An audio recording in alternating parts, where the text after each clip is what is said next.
Me. All right, we have started recording. Let me shuffle some things around. Trying to open my character sheet. Awesome. All right. Now that welcome to our session 0, where we're gonna talk some character creation, backstory, and world building, and just kind of get everyone on the same page about where we are, where we're going, and tie all of our characters together in a messy knot of conflict. Wow. I'm excited. Within that, I have prepared a brief monologue to get us started. I have some box text. Ooh, boy, let's go. For us. Okay, let's see if Pancake can do what I want it to.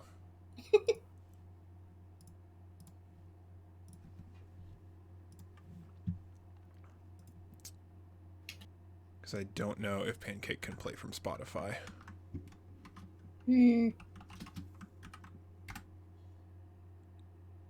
Oh, wait, sorry. P exclamation point. Punk. Get out of here, Rhythm. Love you, Rhythm, though. Sick. You're No!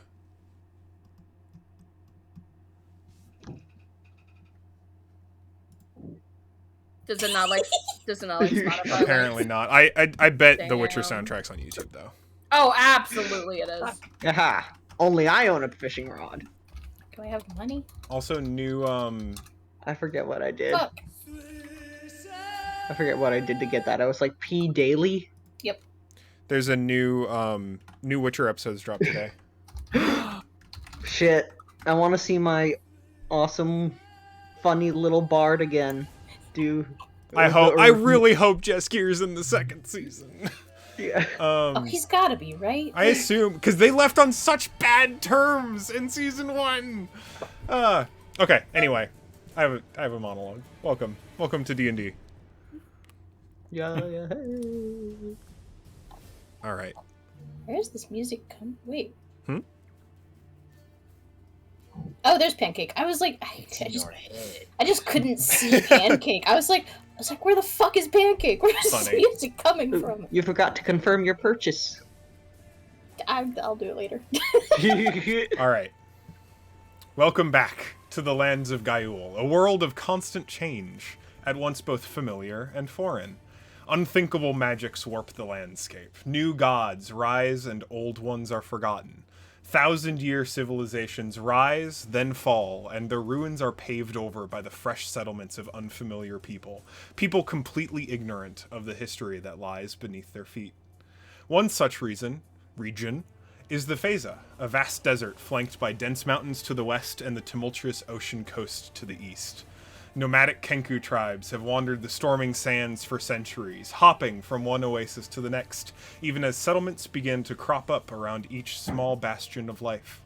Many rulers have attempted to hold control of the region and its resources, but all make the same fatal mistake. The only certainty in the Feza is that the sands are always shifting. Move with them, or be lost beneath the dunes. Along the southern reaches of the Feza, where the grasslands to the south begin to shift into the dust of the desert, lies one simple oasis town by the name of Mirage. Informally ruled by the blue-feathered Aarakocra matron Fehu, Mirage is frequently the first stop for merchants and travelers making their way to the desert's northern trade routes, and as such, attracts all manner of oddities and passers through. And now, on the eve of Mirage's Festival of Glittering Sands, a set of distant lives, disparate threads, weave together to form a new tapestry for the ages. Yay! That's good. That's good. Welcome to the second campaign. Hooray! We've got some stuff to do. I've got some, like, kind of an agenda, a loose agenda, but I think the thing I am most interested in getting to first is I would like everyone to introduce themselves. We've got 4 fresh new characters. Share what you want to, share what you don't, but at a minimum, I would like everyone's name, pronouns, class, I suppose, if we're not already familiar, and kind of a loose visual description of them and their kind of vibe. For the purposes of simplicity, I'm just going to go down the list. So, Hasan. Hello, I'm playing Hasan de Helez. The last name was given to him by I think it was not an immigration officer. No, probably an immigration officer. So he did not do that. He is from what is a reclusive I want to say, what was the word I was looking for? Collective enclave. Enclave, that was the word I used. A reclusive enclave of Aarakocra that live atop the tallest mountain in the Hayhales, where from their perch, at the behest of an ancient primordial god, observe the world around them and record its history. They are born there, they live there, they learn there, they love there, and they die there, for the most part. For his first 9 years of I forgot to even describe what he looks like. Sorry. Please do, if you would like to. Yes. Hasan looks like, imagine an Aarakocra with covered in feathers, covered with a very thick layer of feathers all around, resembling a sort of common desert sparrow, like the little image you see in the Cole's live stream right now. Yes. Creamy white breast feathers transitioning into a dustier gradient towards his head and his wings and his back. About 5'8", and likes to and with not too much of a fashion sense, has gravitated towards cool colored clothes with subtle patterns and takes shines to light blues and greens. So what did he? I said where he's from. He's from the observatory, which is what the place is called. The easiest way to describe it is the library from Atla, if you know what I'm talking about. Yes, the Owl Library. That's good. That's good. Yes, good. Except it is hidden in the depths of a mountain, and it's populated by a bunch of Aarakocra who just spy on the world and record history. Awesome. So he was an archivist and a researcher before he became an adventurer. And what changed? Cabin fever, mixed with the fear of never getting to experience the many joys of the world before death. Aarakocra live very, very, very short lives. He may only be 9 years old, but in human years that is 25 years. So anxiety and excitement drove him away. Is there anyone he's still connected to? Yes, he does. Although it is extremely, extremely hard to send letters up a mountain that nobody climbs, he has found a way. He frequently is in contact with his old peer and pseudo sibling Toshi, who he loves very much. Toshi. Awesome. Thank you very much. Looking forward to learning more about and playing with Hasan. All right, Loka. Do I have to do this? You do not have to do it in the voice. In fact, I would implore you not to. I'll throw this because you're awesome. Oh, he speaks again. Wonderful. I'm never gonna get used to that. It's good every time.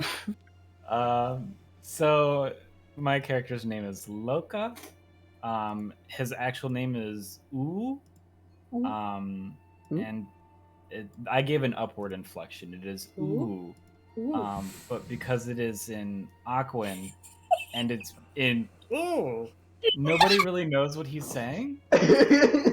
So people just are like, okay, your name, I'm just going to call you Lokatha. And then he just says, oh, let's call me Loka. And so that we just stick with that. He just calls himself Loka. He doesn't want to deal with anybody not pronouncing his name correctly.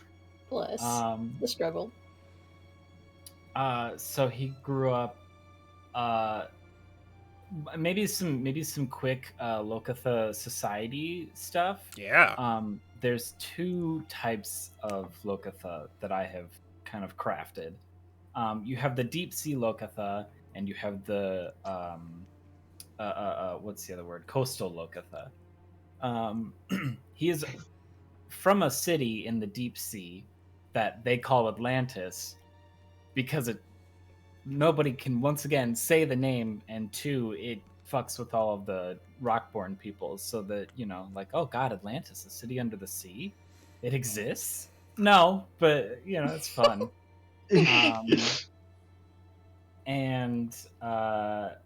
But so like he kind of spent some time there and then just left.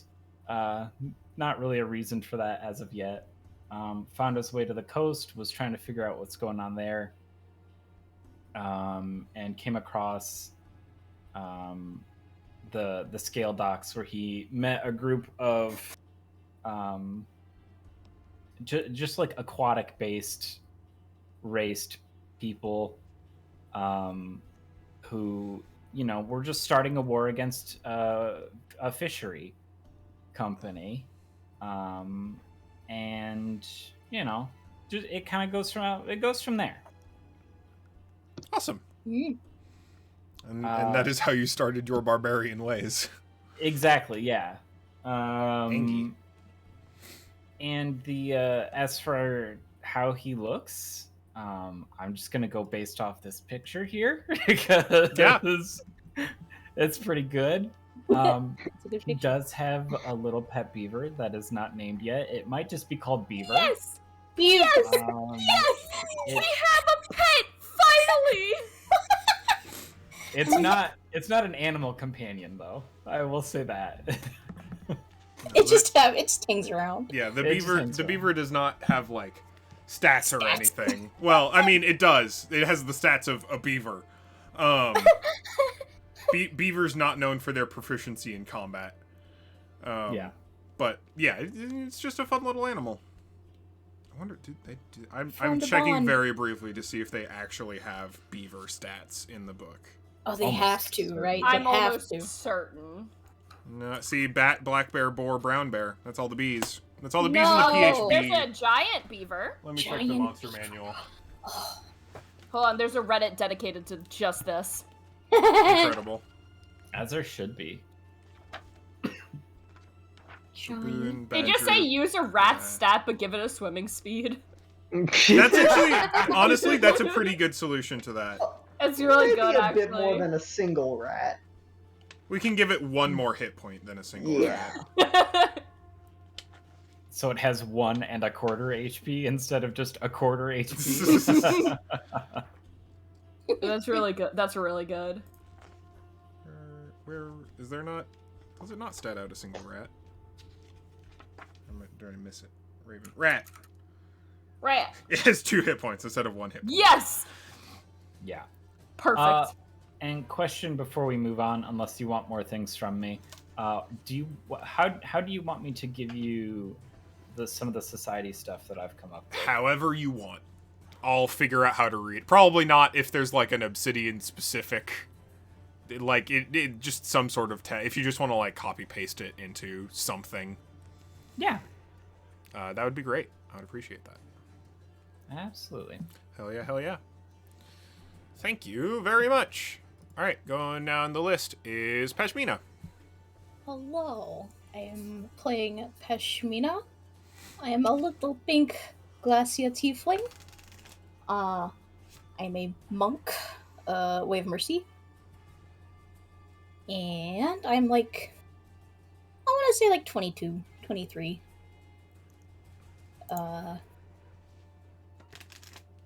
So I'm from basically the westmost side of this continent. It's not on the map here. It's on a different map. I have come from the west side to the east side, traveling with a troupe of performers. Peshmina is a dancer.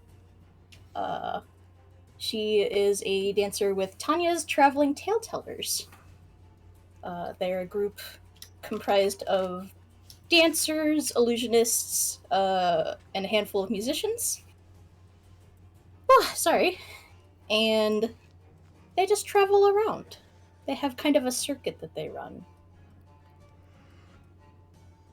I'm not sure if is there anything else important? I don't know. This is always difficult. Before being a dancer, Peshmina was part of a monastic order. Before something happened, and she didn't want to be part of the monastic order anymore.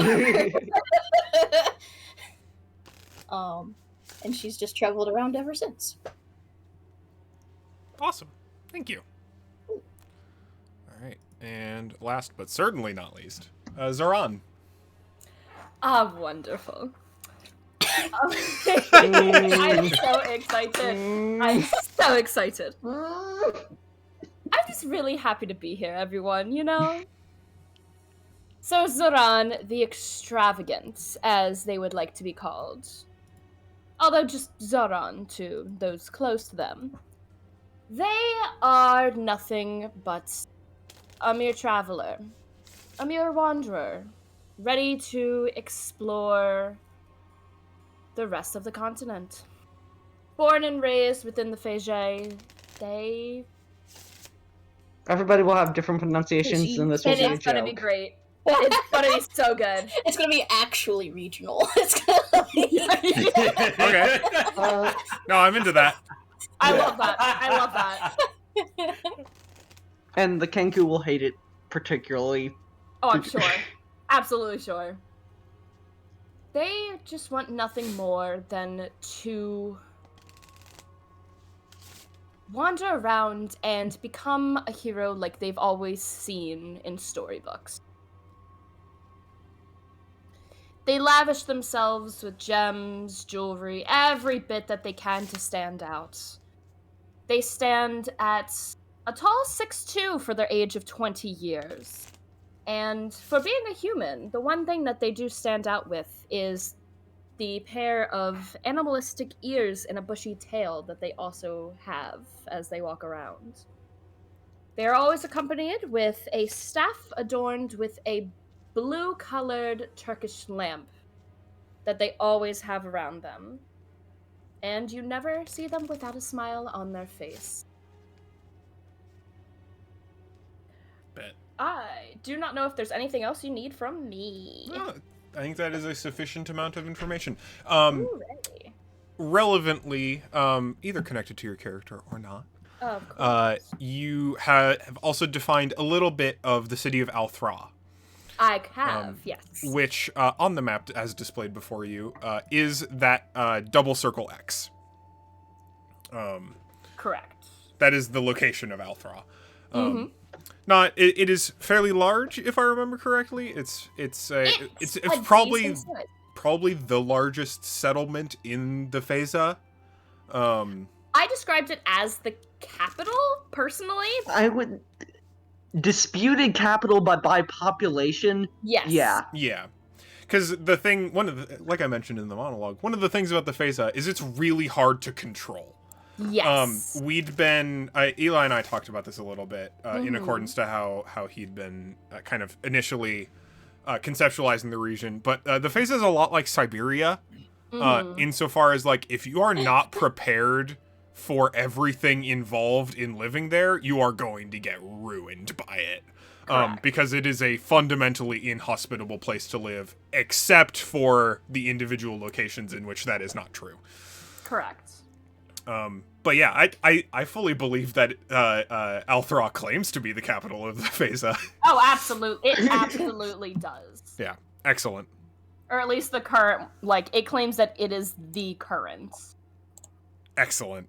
I'm still writing. I will do my best. I was about to say, I'm still please do. writing. If you want to connect on some lore stuff, I have some ideas. Absolutely, would love that. We should, yeah. Let's do that at some point. Awesome, cool. Thank you. You're all here together, and you've collectively, you're about to go on an adventure together, whether you know it or not. So there's a couple things when it comes to these characters that I would like to determine before our first session, which is two things. First, a collective endpoint. All four of you need to be in Mirage on the eve of the Festival of Glittering Sands.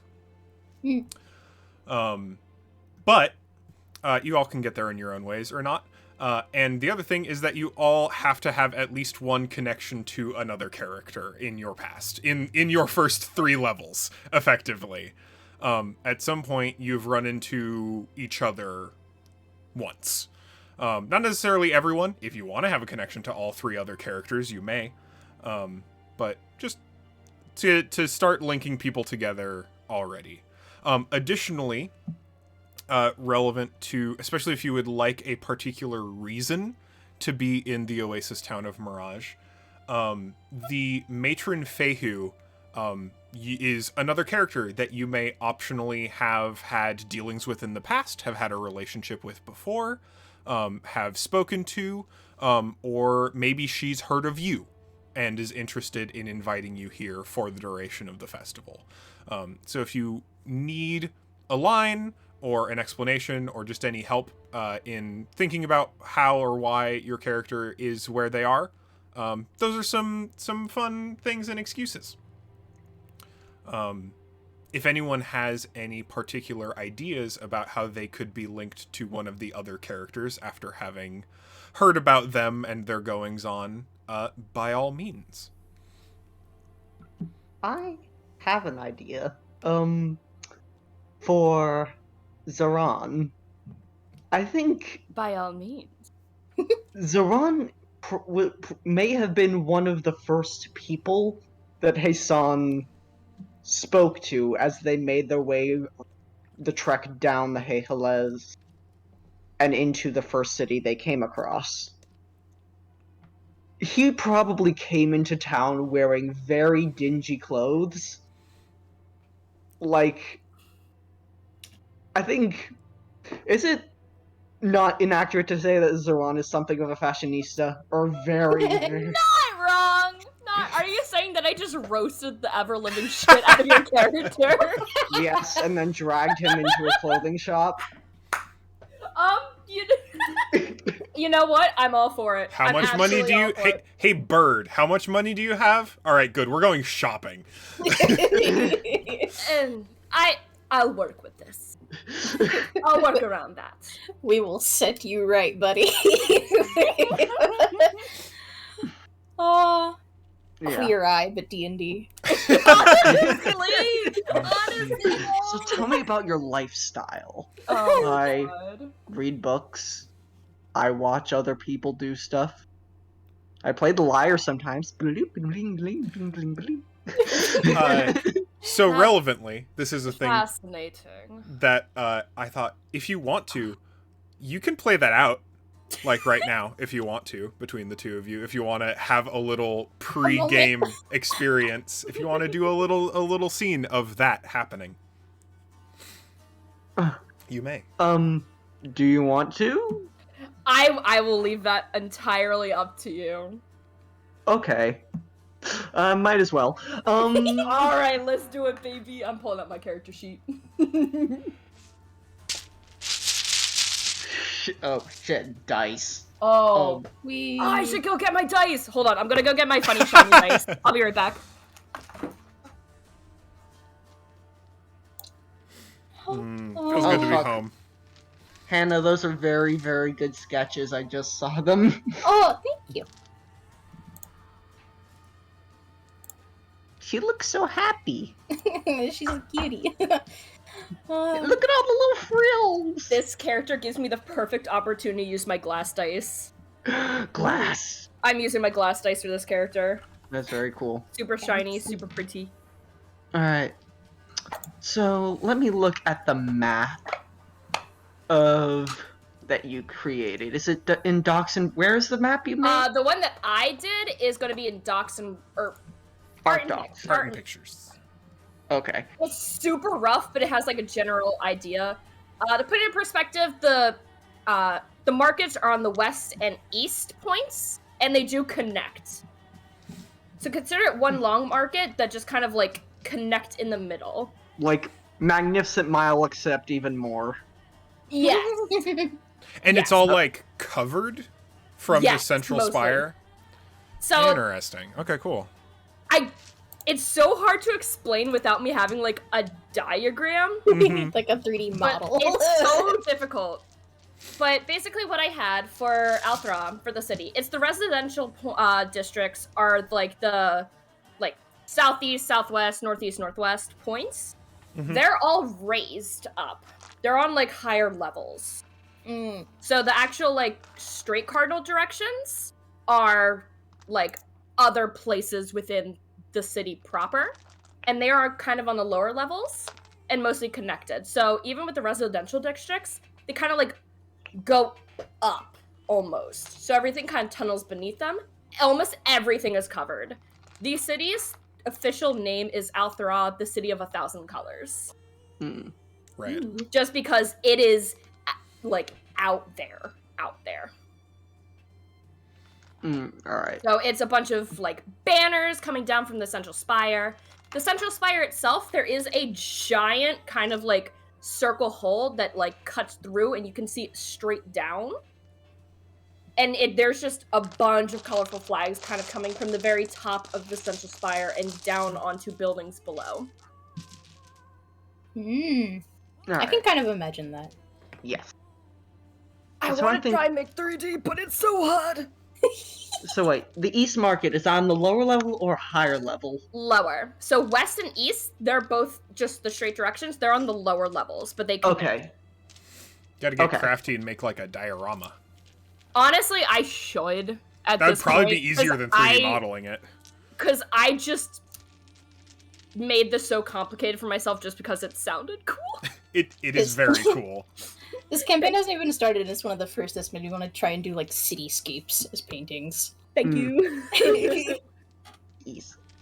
So I think what Zaran sees is a sore thumb. In amidst the bustle of the market, you see what looks like a country boy from one of the from one of the date farms in the outlying cities, outlying villages, and they are just looking around looking around at all the colors, all the various items being sold at just an unimaginable rate, with like just sparkles in their eyes, and they are like tugging at their clothes, which are old, dusty, and heavy, and just bland compared to the obscene amount of, I don't know, just the chaos of colors and patterns that you can find in the market, I'm guessing. Oh, absolutely. And then I'm guessing they spot you and just walk over and like start staring at your outfit and just like say, "Wait, my sincerest apologies, friend. This outfit, if I'm not correct, this is a. Did you make this yourself, or is this a Horace Ford piece, perchance?" I've read about them. Very revealing yet dark colors. Very popular in the northern regions, I believe. Are they not? I love this already. Oh my goodness. And I think you kind of startled them. I think they normally kind of have, like, a cloak on when in, like, major bustling cities like this, usually with the hood up, but, like, you can still kind of, like, see the front of them, and obviously you can just hear all, like, the bangles and, like, the bells and all, like, the little doodads on their outfit. They still stick out like a sore thumb, even with, like, the hood up. And I think they turn to you, and I think they just chuckle. Yes? So the bird does have a little taste in fashion, I see. Oh, well, of course. It may not be, you may, of course, I mean, perhaps not me, but, I you'd can be surprised. tell. And just kind of, like, once over. Yes, but I've studied it, researched it extensively, especially oh crap, what's the city name again? This one? Yes. Althra. Althra. Especially Althra, it's just very avant-garde compared to the dour eastern continents. Much more out there. Truly. It is the diamond of the desert, as some say. But Yes. interesting that you are into such activities with your current look. Are you looking to upgrade? I know many merchants around here. I would be curious to meet them, although I have never had to upgrade these myself, as you would say. Would you be willing to introduce me, perhaps? The first question is, how much is in your coin purse? Oh, yes. I was prepared for a situation like this when I left the observatory. Pulls out a giant fucking handful of gems. I think so. The master was very, very kind. Said I would probably need these. Zaran doesn't look surprised, but also looks very surprised at the same time. They've definitely seen this amount before, but I think they're more just concerned, and, like, they kind of, like, getting closer and just, like, looks around like, yeah, you're all covered. Go ahead, stash those back away safely. Yes, of course. Safely. Yes, back in the pocket. Like I heard a dice roll there. I don't know what you're talking about. Please follow me. Hey, Hasan. Yes. Could you roll sleight of hand for me? Ooh, that's an interesting choice. Wait, oh right, I forgot. Right. He's a bard. You do have a neutral or negative modifier in every physical trait currently. That's really good. Yeah, just due to jack of all trades. You love it. You got good ass skill checks though. 13's pretty good. Wait, I got a notification of what you rolled. Yeah. Oh, that's so cool. Yeah, the D&D Beyond has come a long way. Nice. You can also roll things privately or just to the DM too, which is kind of fun. Anyway, noted. Continue. And Zaran will put an arm around your shoulder and start guiding you deeper in.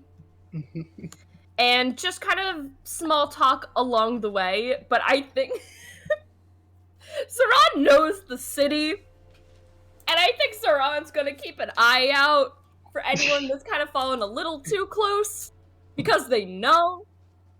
Yeah, go ahead and make a perception check for me. Alright, I'm gonna pull out my funny die. Oh, alright. Okay, I rolled a 16. Excellent. Awesome. So, my would-be thief rolled a 3 on their stealth check. Love And it. Hasan, you have a passive perception of 13. Yes. So I also have some internal rules for how stealth will work in this section, but for the purpose of expediting this domestic scene, both of you like start walking away. Zaran, you are leading this very confused but also very kind of charming bird friend toward the more central markets, and you absolutely notice a figure in the background following you. After having seen the glint of shining gems produced from a pocket by what to probably any ordinary thief in this market would appear to be an obvious mark. Yeah.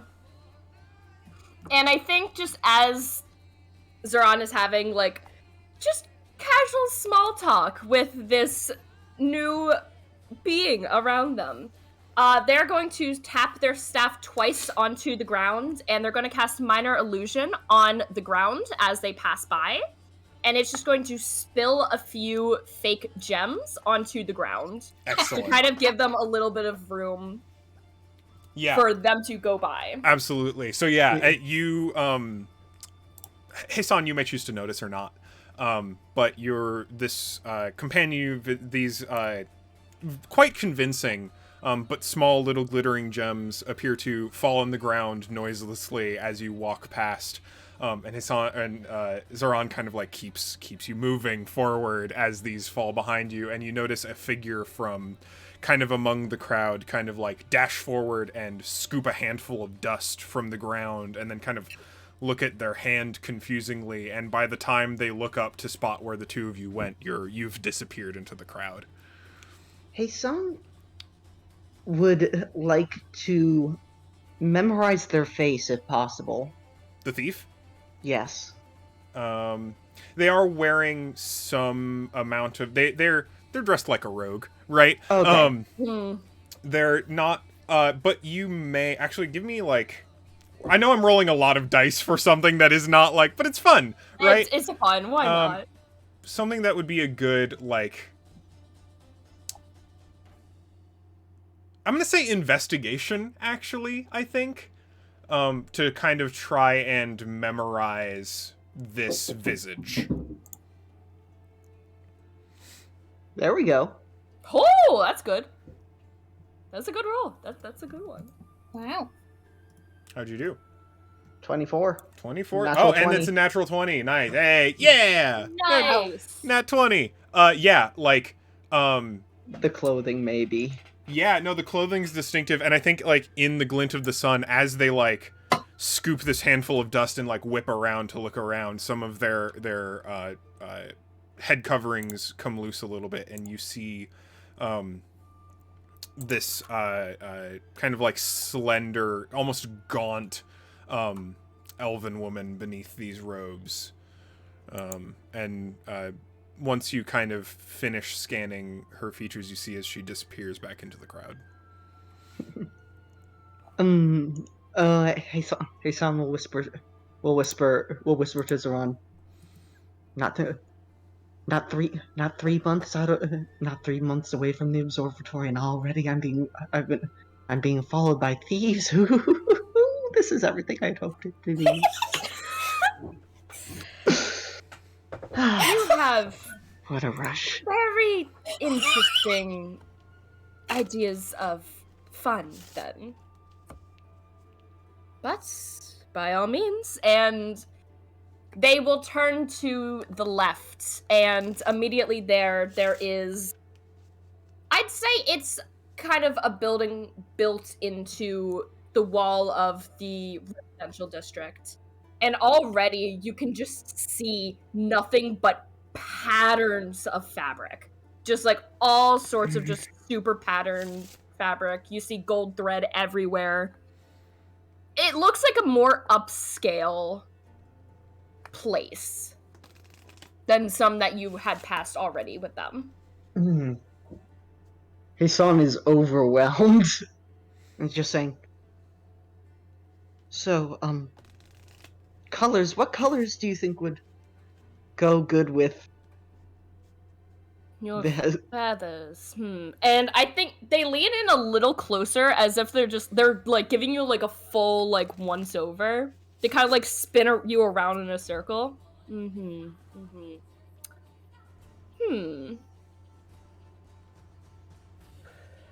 bit neutrals would probably fare you best, but a splash of color. Just to make you stand out. That strikes you, you know? Mm. Yes, that sounds... I'm also saying this because I do not know what your character wears, so... Unless we're literally deciding it right now, which would be really funny. We could literally decide it right now. That's really funny. Very... Okay. I always thought of light, cool colors, maybe neutrals as well, but Mhm. go for it. Because I kind of saw, like, a pretty, like, base outfit with, like, a nice, like, bright red sash or something. That sounds honestly pretty good. And I'm guessing... if this is a desert, well... I guess just Crap.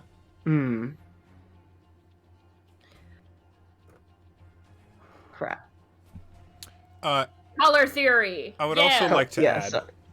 because this is fun, Hasan, you have not yet selected a magic item that you would like for your character yet, which we haven't discussed or anything. Right. But you've got a lot of money, and you've just walked into a market. If you would like your clothing to be magical in this context, and have this be the origin of where you have acquired your magic item, you may. That is really cool, but I also already had something of an idea. Reasonable. If I may actually just run that by you quickly. Sure. It is very simply essentially, this is inspired from something I've saw in another D&D game. Essentially, a two-way notebook in a way. You write something in one notebook, the message appears in another. Yeah. Something like, and this is how he stays connected with his home. Yeah, definitely. For power level reasons, if you would like to have multiple pairs of these notebooks, I will allow you like an additional pair.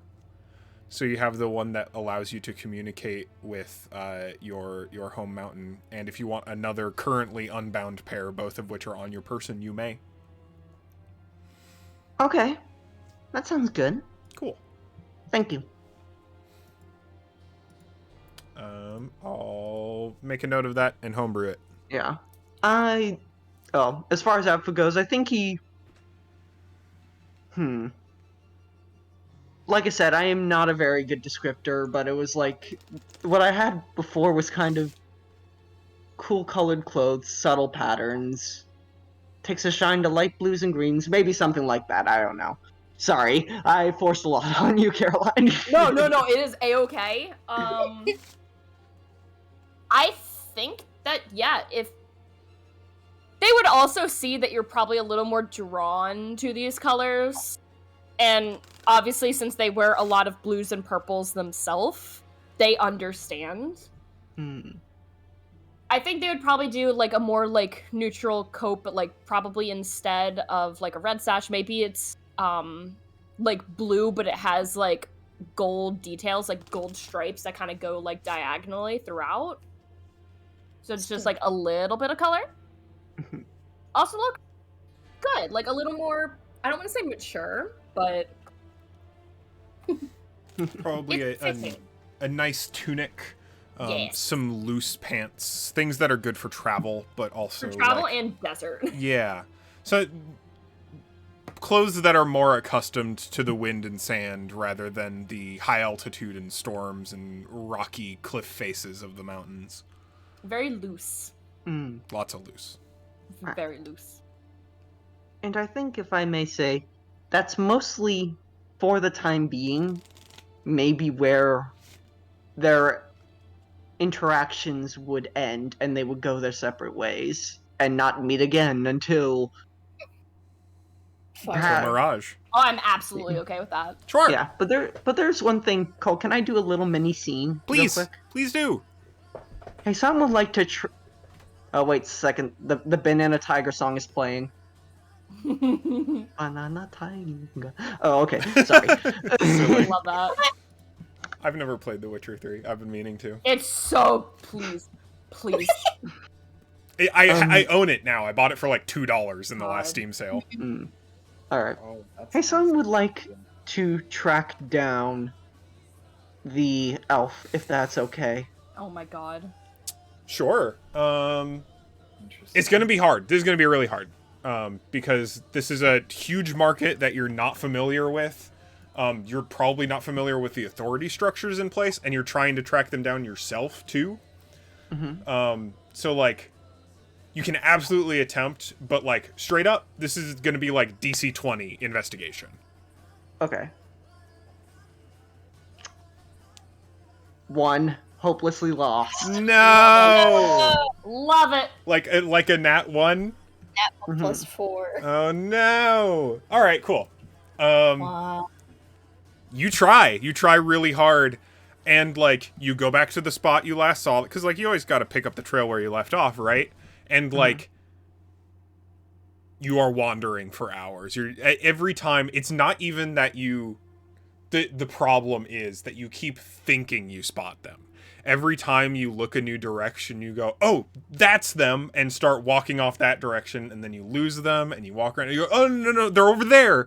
And by the time maybe a couple hours have passed, you are, like, completely lost in the crowds. Once things start to settle down for the night, you do realize that you're in a portion of the city that may not be as amenable to you as the markets themselves, and without Zaran to guide you, well, I'm sure it'll make for some good stories. And I think that's where we'll leave Hasan for the moment. Love that. For that section. Awesome. I would like to take a quick break and also grab some pizza. Super. Okay. Sorry, I just ate up a lot of time. No! It's so Oh, good. That's it's exactly so what this good. is for, So Eli! yeah, That was really good. That is exactly what this Session Zero is for. I did not. I'm having an issue with my sheet anyways, so Oh, no. go do that. Alright, BRB. Why is this not working? I literally have this as a skill proficiency. Alright, guy. Well, I'm just not getting insight as a skill. You love to see it. Who needs insight?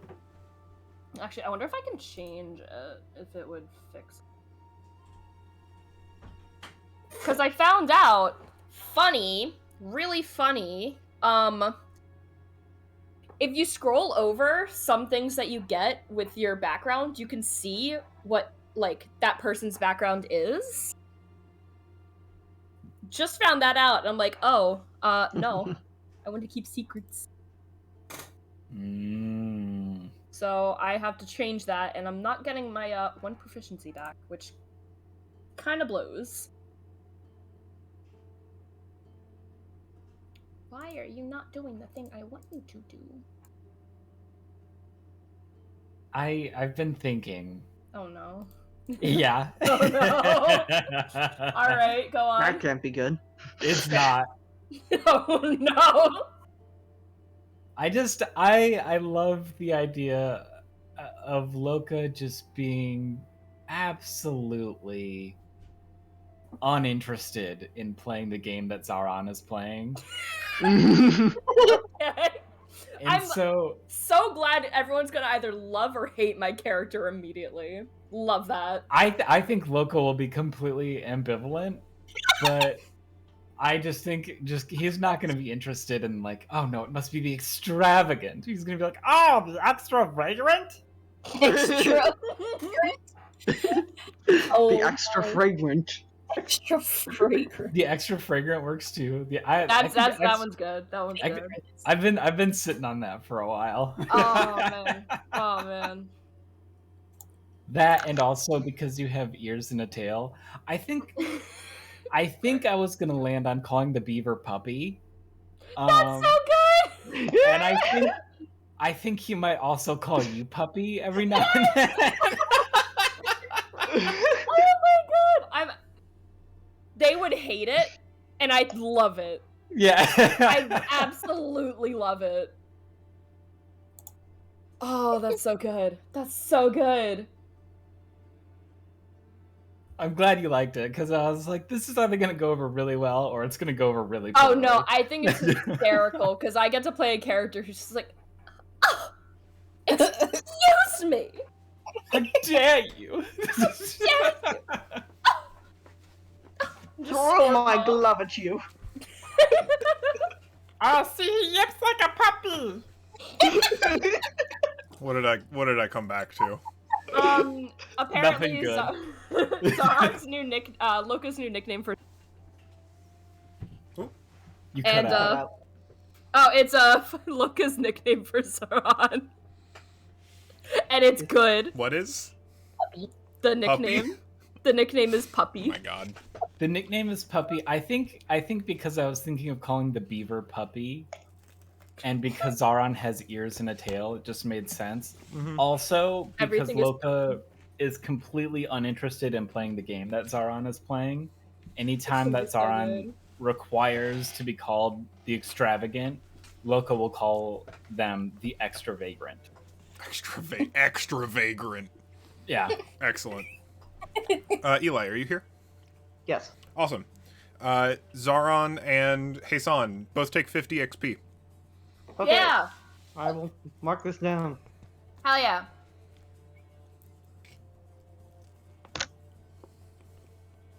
Where do I do this? If right underneath your character name, there's a little bar. You can click that and then go to manage XP. And it's like giving yourself gold. You just say the amount.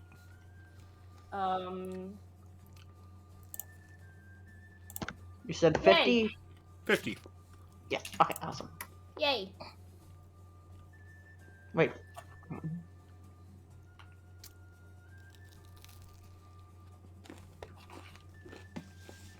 Wait, why did I... Hmm? Yeah, 1 second.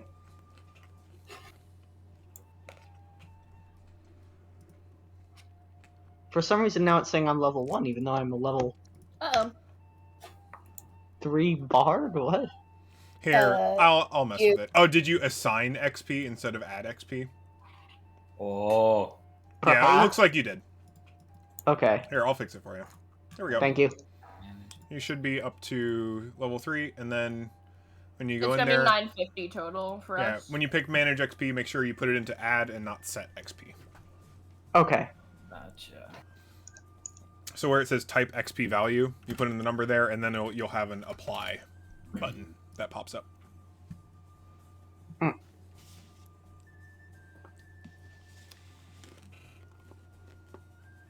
Everyone, other than Zaran and Hasan, should be at 900 out of 2,700. Mm-hmm. Yes. All right. So, does anyone have any thoughts about connections they could make with other characters? If not, I have some hooks. I have some adventure ideas. Because you are level 3 adventurers, so you all have been on adventures before. And I Yeah. have some examples if people want some ideas, some sparks. I also have a few just like questions that I think could get some interesting answers. Because the thing about Peshmina is she has now been a lot of places, and been a lot of places. Don't notification go away. On the east side of the continent specifically too, and has done circuits with the traveling tale-tellers. So she's danced places, she's traveled alone, she's traveled with the tale-tellers. I'm sure Could the be. tale tellers have down seasons too. Right. So there's a chance she may have danced for you, danced with you, Um, she likes people who know how to play music because she can't make music for herself while she's dancing. Hasan again? Maybe. She probably, yeah, like, she would probably notice that. Like, if you're carrying your lyre around. How big is a lyre? That's a good question. It's kind of like a handheld harp. Yeah. Yeah. It's a little bit like less tall than like a human torso, if I recall. It might also be larger than that, but It's roughly the size of one of the D&D books. Sure. A little bigger. That, a little bigger. Yeah, it's a weird size thing. Okay.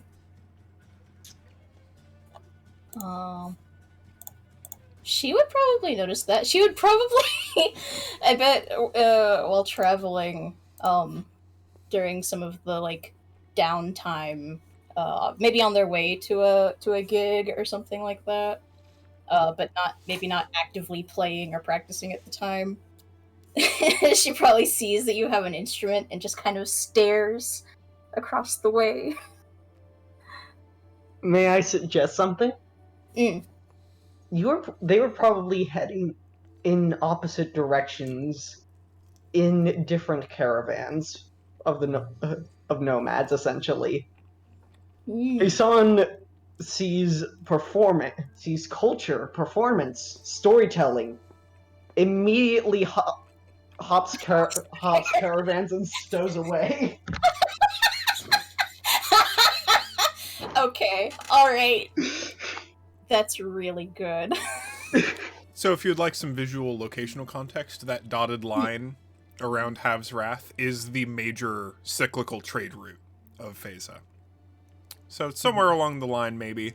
Or even in a different region of the map. It doesn't have to be around here. Yeah. Hasan hops onto your convoy. Are you doing just this? like during a performance or rehearsal one night, you just see him there watching. Just joins the campfire casually. I'm wondering how much of a kerfuffle this would cause amongst, because this is a group of, I want to say, it's like 5 dancers, a couple of illusionists, however many bards, maybe like 2 or 3, and then Tanya herself, who's like the manager. Do we need to like? How stealthy are you trying to be about all this? Oh, not at all. Hasan is used to jumping caravans among Kenku and not getting a lot of looks. He thinks this is normal. You would definitely get. You would probably get some mild outrage since this isn't meant to be like an open caravan. I'm wondering how we want to play this out. If we want to. So, all right. So Hasan has been following the caravan, maybe not part of the caravan yet, but has hopped and is just like, basically just like acting like they are part of your caravan now. Has probably been walking with y'all for like, I don't know, close to an hour. Hasan's original caravan is now like very far in the distance. Complete and opposite. I think one of the other dancers, you wouldn't happen to have a list of names, would you? I do. They're in my notes. Can you give me just one? Let's say Joan. Joan, sidles up to you, Peshmina, is just like, have you noticed we've got a straggler? Straggler? And Joan kind of like tilts her head back and indicates behind you where there is just very obviously a little Aarakocra like kind of waddling along behind the rest of the behind. Do you have a cart? He's trying to whistle a little tune.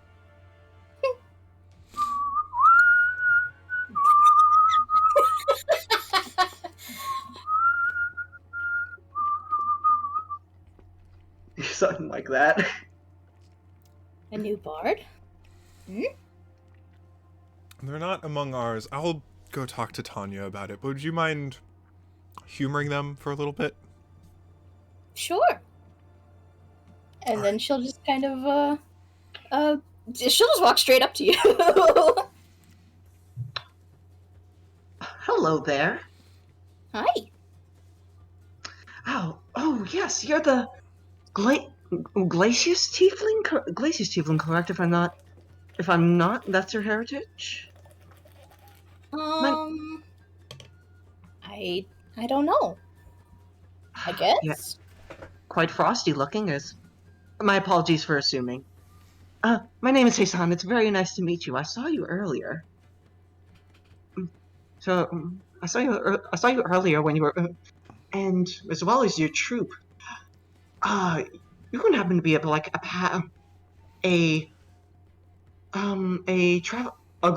traveling group of performers? Would you like poets?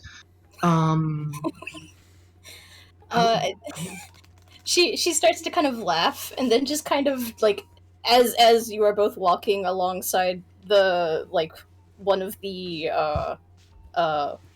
carts, she just kind of gestures grandly to like the side, and it's painted with like this very ornate sort of like title, and it says in big flowy letters, Tanya's Traveling Tale Tellers.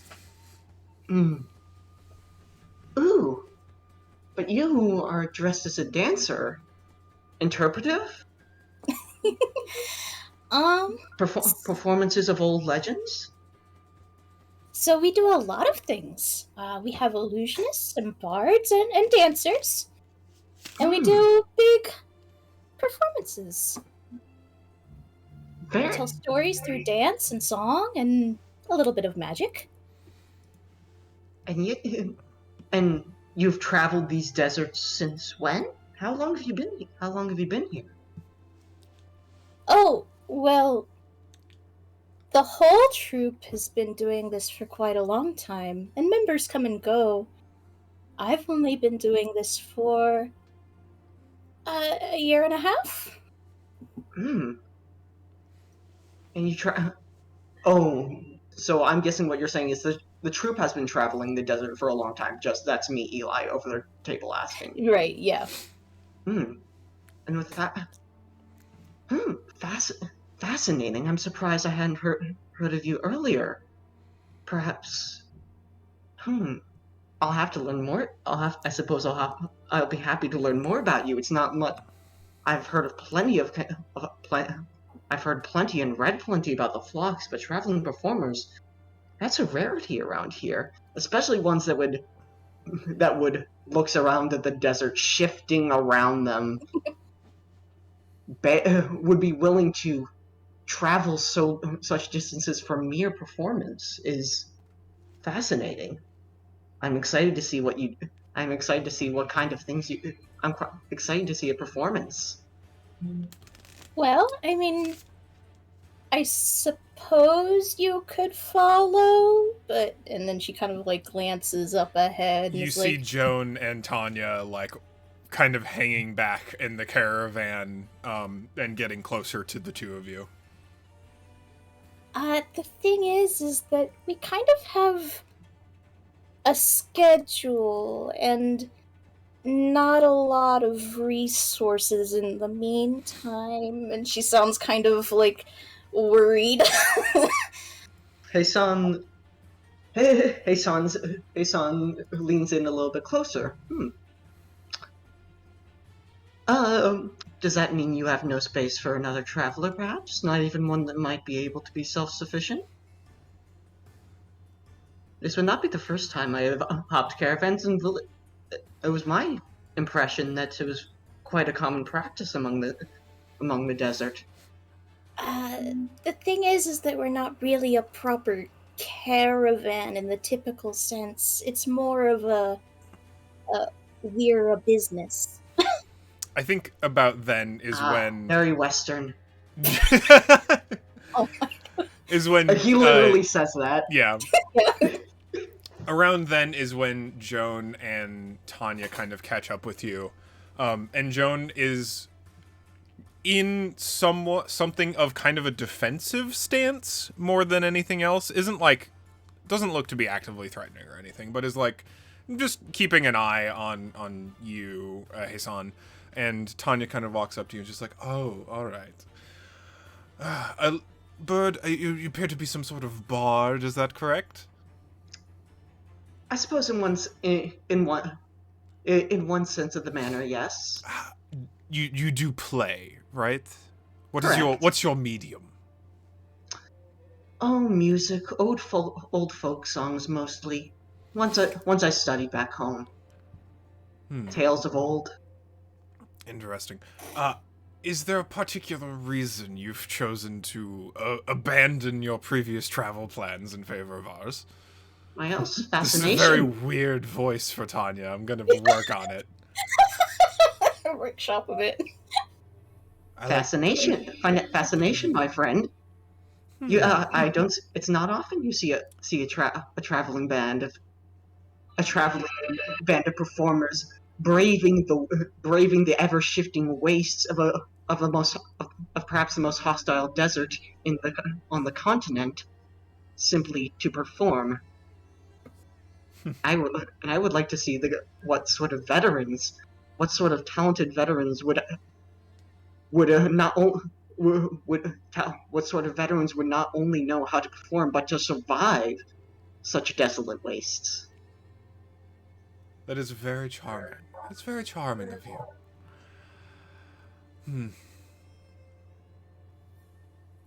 You can push back. Rations are short, and space is limited. He says he's self-sufficient, and Peshmina kind of, like, does a little, like, smile and, like, please. Please let him stay. Can Hasan try to glean how receptive and how likely are they how much do they want to turn him away? Yeah, go ahead and make an insight check. Thank you. Determine a couple things Would about be Tanya. so good if you just weren't good at those. I think that would be top Hasan tier. is shockingly good at most non-physical things. Which I 12. love. 12's pretty good. Yeah, you get a sense that this figure is a combination of, like, she doesn't want to turn... You're really far away from another caravan now. And she doesn't seem like the kind of person who would just, like, dump you alone in the middle of the desert. But she's also, like... There's not... There is... Room's tight. Room's tight, rations are tight, water's tight. She's not receptive. Like, she's legitimately intrigued, and the way you've talked, and especially, like... both your stated actual interest and your, like, the way you decided to express that has piqued, or, like, she can tell you have a way with words, and that is that is intriguing to her. And Hasan will say, well, perhaps something else will pique your interest then. Peshmina, wait, did you give me your name? Did Peshmina give me her name? I don't think she did. I don't think she That's mentioned even better. My new tiefling friend right here was hesitantly saying earlier that that supplies are always short and, well, resources are limited. Hasan ruffles through his pockets and pulls out what's left of his gems. Perhaps I can offer some resources in exchange for my presence.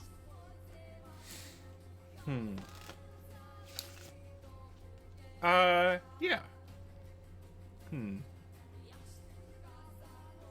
Tanya eyes the gems.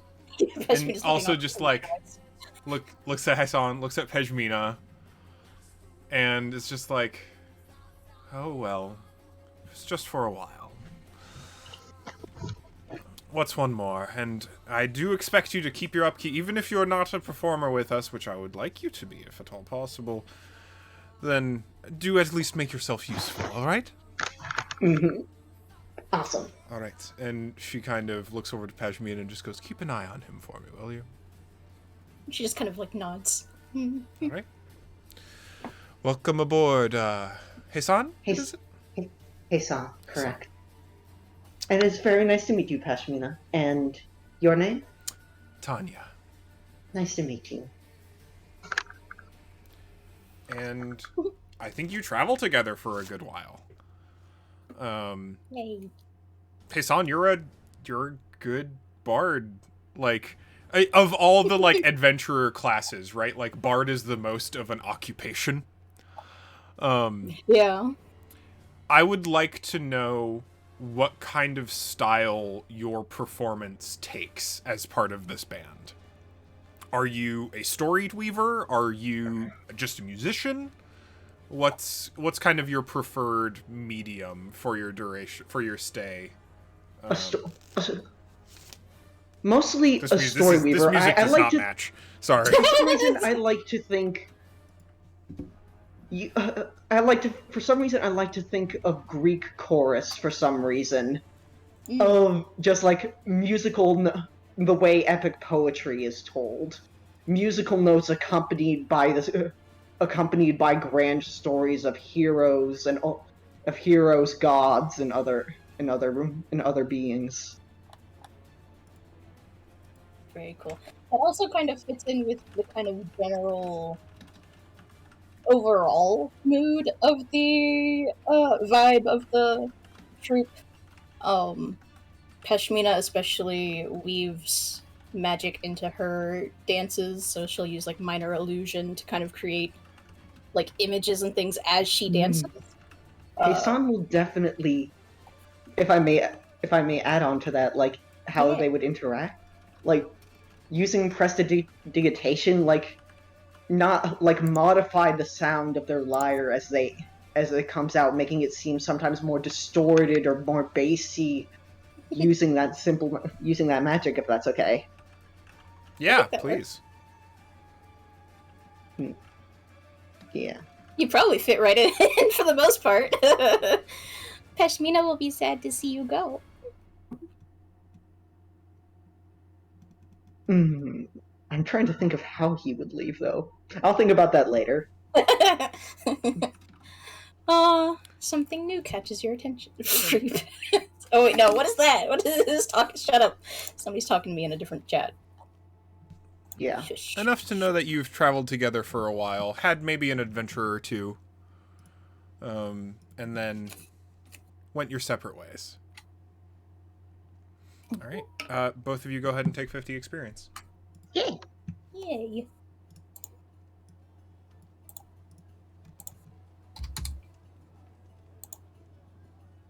Nice, there we go.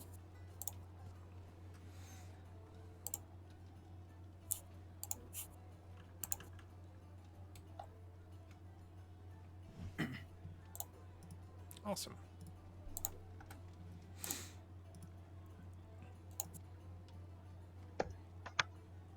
Fishman, you haven't talked in a while. Loka. I got nothing to say. No, Loka. I just like listening to people talk. Oh. I've had some thoughts about possibilities for Loka, especially considering that Peshmina has just been around a lot. She's been alone on the road a lot, which I'm sure is mildly dangerous. Oh yeah, the world is dangerous. Especially the areas between civilizations. The wilds Which is of a the lot. world, which is it's a lot of the world is unsettled, so to speak. I'd be curious to hear what your thoughts are, because I've been sitting over here just going, oh god, I don't know. Has Loka had much reason to leave the Scale Docks? Oh, absolutely. Okay. I mean, yeah, then it's probably not unreasonable that she's either stopped near there, or left from there, you know, like, a lot of routes. She's been on the move. Like, but the thing about Peshmina is that she's very much a pacifist. She does not like to fight if she does not have to. So it would not be difficult for someone or something to give her trouble. Oh my God. Loka, And what, however, you're thinking it's me? no, not you. Oh. I was gonna say, does he rob Robbed by her? Fishman. Look at my Robbed tricks. by a No, I was just thinking, what if that was happening and Loka was around? That'd be funny. Oh, That would because be funny. I assume Loka has no such qualms as beating some ass if it came to it. Is there like a town or a village or something by Lake Lilia? Yeah, of course there is. I'm wondering if maybe like something happens there around the lake. Because I could see him like, oh, I don't like all of this sand and shit. I'm gonna go Yeah, find and water. Lake Lilia is a lot closer to Dermund, which is the hilly grassland area south of the Feza. So it is kind of a funny location insofar as Lake Lilia has forests on one side, grassy hilllands on the other, and then a rainforest to the north along the river. But yeah, you can absolutely be hanging out there. Yeah, there's a little town near the edge. The Enoch is the name of the little village. And it's everything that a little village would be on the side of a lake. It's mostly a little fishing village. There's really not a ton going on other than being a little settlement. It's not really a point of trade. It's just a little place where people make their lives. Yeah. Lakewater settlement. They probably get some traders occasionally who travel up and down the river. It's probably fairly close to one of the river inlets into the lake. Other than that, yeah, it's just a little town that Peshmina is traveling through on her way around. Maybe that's when she is coming to the Feza for the first time. Or maybe not even the first time, just a time. And yeah, also Loka is there. Loka, you've been kind of hanging out in the lake, maybe for maybe a couple of weeks now, just because I think you might be a local cryptid. That's good. That's really good. I think two separate fishermen, this half orc lady and this super old human dude are currently in a bet about who's gonna catch you first. Oh my fucking god. Because all they know is there is a big ass fish in the water. Yeah. And also there's a beaver. They're not actually, they're not native in this area, but this is maybe a reach. Is this where you get your beaver? Oh, maybe. Because it's a kind of near the woods. It's not on the coast. It's kind of the kind of place where beavers would be. Yeah, no, that makes a lot of sense. Yeah. So Maybe you've just just been like an kind of abandoned vibing in the beaver lake because there's food to eat and it's not the desert and it's not the hills where it's wet sometimes, but not Yeah. super frequently. But this And is it's a big lake. It's a nice big lake. Yeah, but the water's watered down. You know what I mean? Yeah, no, I understand. It's kind of suck ass water. Yeah, it doesn't have the same sort of It's not spicy. the zhuzh that the ocean has. Yeah. bland. It's just, you're right. It's just bland water. Je ne, Aquafina versus Fiji. je ne sais wawa. Oh my fucking god.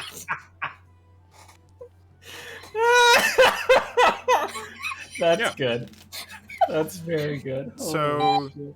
Peshmina's passing through town, through Enoch. Peshmina, are you mostly here to find something? Are you looking for help? Are you just traveling and passing through? What's kind of your... Why are you here? So I think this is during the period of her life where she is just trying to get as far away from the West as possible, and she's en route. Sure. I think we adhere to some time-honored D&D fantasy staples. Okay. Which is, you end up here, you're probably pretty low on resources, traveling on your own through wilderness. I don't know if you're following the river, maybe? Likely, just because, yeah, there's no telling. She just knows that the later portion of the continent is mostly desert, so... And you come across this little town, and you're mostly not bothered until you kind of end up near the coast. You get some eyes on you. You're an odd individual. And unless you are trying to actively hide that about yourself, at some point maybe to wash your face or look for your own food. Maybe you're doing your own fishing. I don't think you have survival skills. Let's find out. You have a +2 to survival. That's not bad. Do a survival check real quick. It's not great. Yeah, why not? Go ahead and throw me some survival. How I make it go? That's how I make it go. Okay. That was a 14. 14's pretty good. You've caught, like, a fish. You Yay. might catch another one or two. You're kind of on the southern coast of Lake Lilia, and you see a couple of... No! She wouldn't catch a fish. No? She's a vegetarian. Oh, no! Hunting for seaweed? Like, there are a lot of edible plants along the coastline. Yeah, you are foraging. Yeah, the survival check will stand for that. Okay. I just remembered a fact about her that yes. You're doing some foraging. You're gathering some food. I think you're letting it out to dry on some nearby like rock faces in the sun. And a couple of taller shadows flank you at some point, and give you the. Now we don't. Why are you slipping to southern immediately? It's like, we don't take kindly to your kind around these ports. Get it? Because it's a port? Because it's right by the lake? It's, I don't know.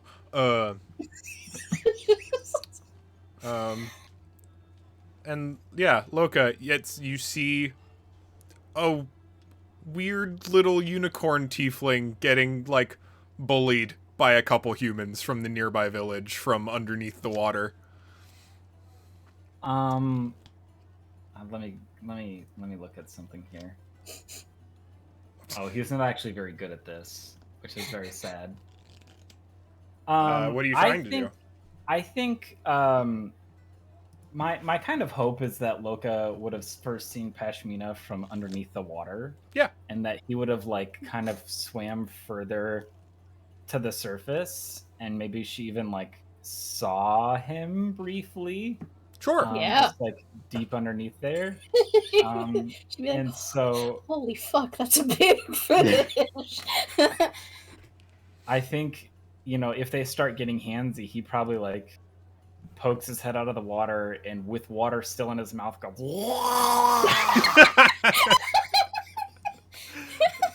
to make like an intimidation check. Yeah, go ahead and make an intimidation check with advantage.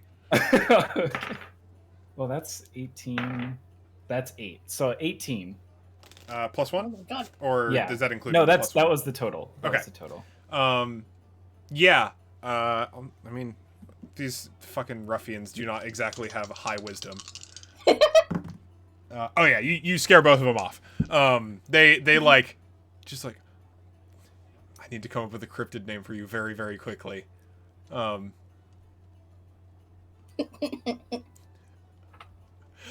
Oh god, it's the gurgler! Oh my god.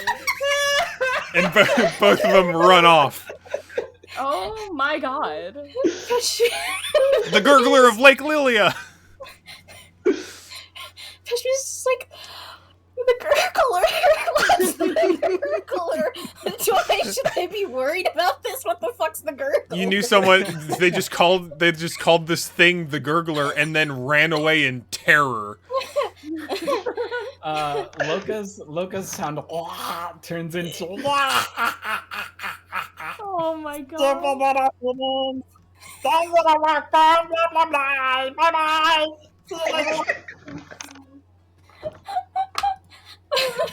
Your campaign with this voice. I think Peshmina is just like mostly just like still in just like what the fuck mode.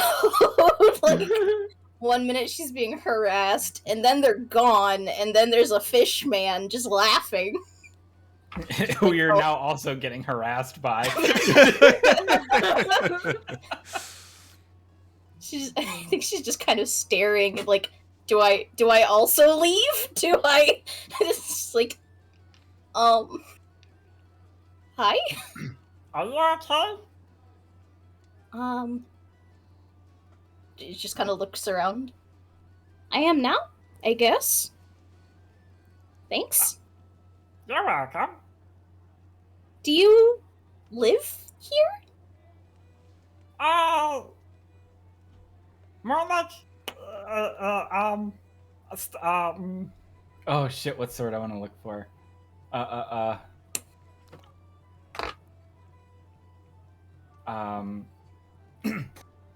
Mostly just like, bumming around. Kind of made a little home away from home. Sorta, kinda, for now. Probably gonna move on. Who knows? Oh.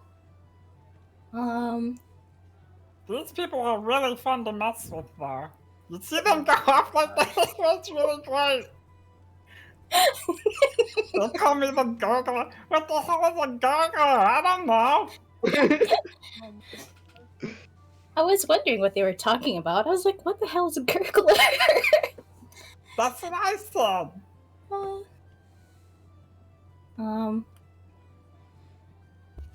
She just kind of like looks at her little like makeshift camp and is like, do you want to come out? Or can you? Oh, yeah, I can come out. What are we... I see you doing like a little, picnic? Right? She's just got like a little campfire and a bedroll and like, I don't know, maybe like a couple of rocks to make like a little makeshift area. Yeah, Johnny, let me... Puppy! Oh my god. What? Puppy! Just like Where's that little rascal? there's you see like this form, like this little like wet fur like waddling and swimming through the water. And then like Peshmina, you see like walk up onto the shore this like kind of largish, maybe a little overfed dark furred beaver kind of like shake off some water and then like trot out of the lake and kind of walk up to this friendly little fish person. I think Peshmina goes from like slightly bewildered to just like she has stars in her eye. She is like, what is that? I see my little beaver friend. He was abandoned as a baby, and so I took him in, and I fed him, and maybe I fed him a little bit too much, but he's happy, so it's okay. You said it's, what did you call it? A beaver? Yeah, I think so. That's what people call it. I just call it puppy. It's got fur, and it's got ears, and it's got tail. That's puppy. That's it. I think she kind of crouches down and is like, can I pet him? Oh, he's so friendly. Go ahead.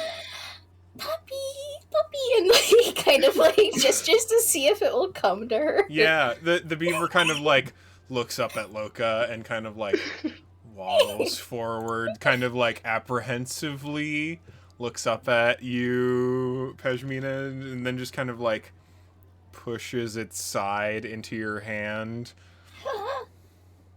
It's so wet. It's very wet. It's got like some little bits of sea. You think there's like, I don't know, like a krill or like a tiny snail or something like caught Algae? up in the wet fur. She'll just kind of like flick it aside and then just like give it some like scritches on top of its head. It seems to like that. Oh. That's so precious. Well, here. Make yourself comfortable, I guess. I mean, it's not much, of course, but it's something. You know, I realized I got out of the water and I'm going towards fire, which, Oh, traditionally my people were roasted over, so she'll like quickly. maybe not. On second thought. She'll quickly like kick out the fire and smother it really good. Sorry, I didn't think about that part. Oh, it's okay. You at least apologize. These other people, I think they do want to roast me. Oh, well, I promise I don't want to, at least. Okay, I'll keep one eye on you just in case. And beaver teeth, puppy teeth really sharp, so. If it helps at all, I don't eat meat at all. Ah, no, you're just puppy. Oh, I would be concerned if puppy ate meat.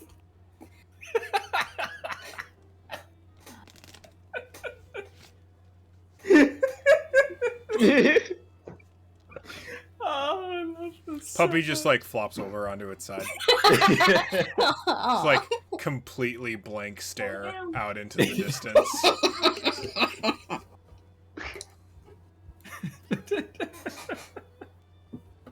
Oh, silly. So obviously your name isn't the Gurgler. No, my name is, Ooh. Ooh? No, it's, Ooh. Ah, that was close. That was really good. I'll be honest, that was a kind of difficult noise to make. Oh, you don't have gills, so, yeah. You can just call me Loka, though. Everybody else does. It's fine. Loka. Okay. I think I can manage that. Loka. Yeah, it fits your stupid little human tongues a lot better. Loka. I'm Peshmina. Peshmina. Okay. That's a fun name to say. I'm glad you think so. What, do you not like it? It's okay. It's just a name. I understand. Loka is also just a name. It's not me. I'm not, well, I guess it is just me. It's a shortening of Rackentha. But it neither here nor there.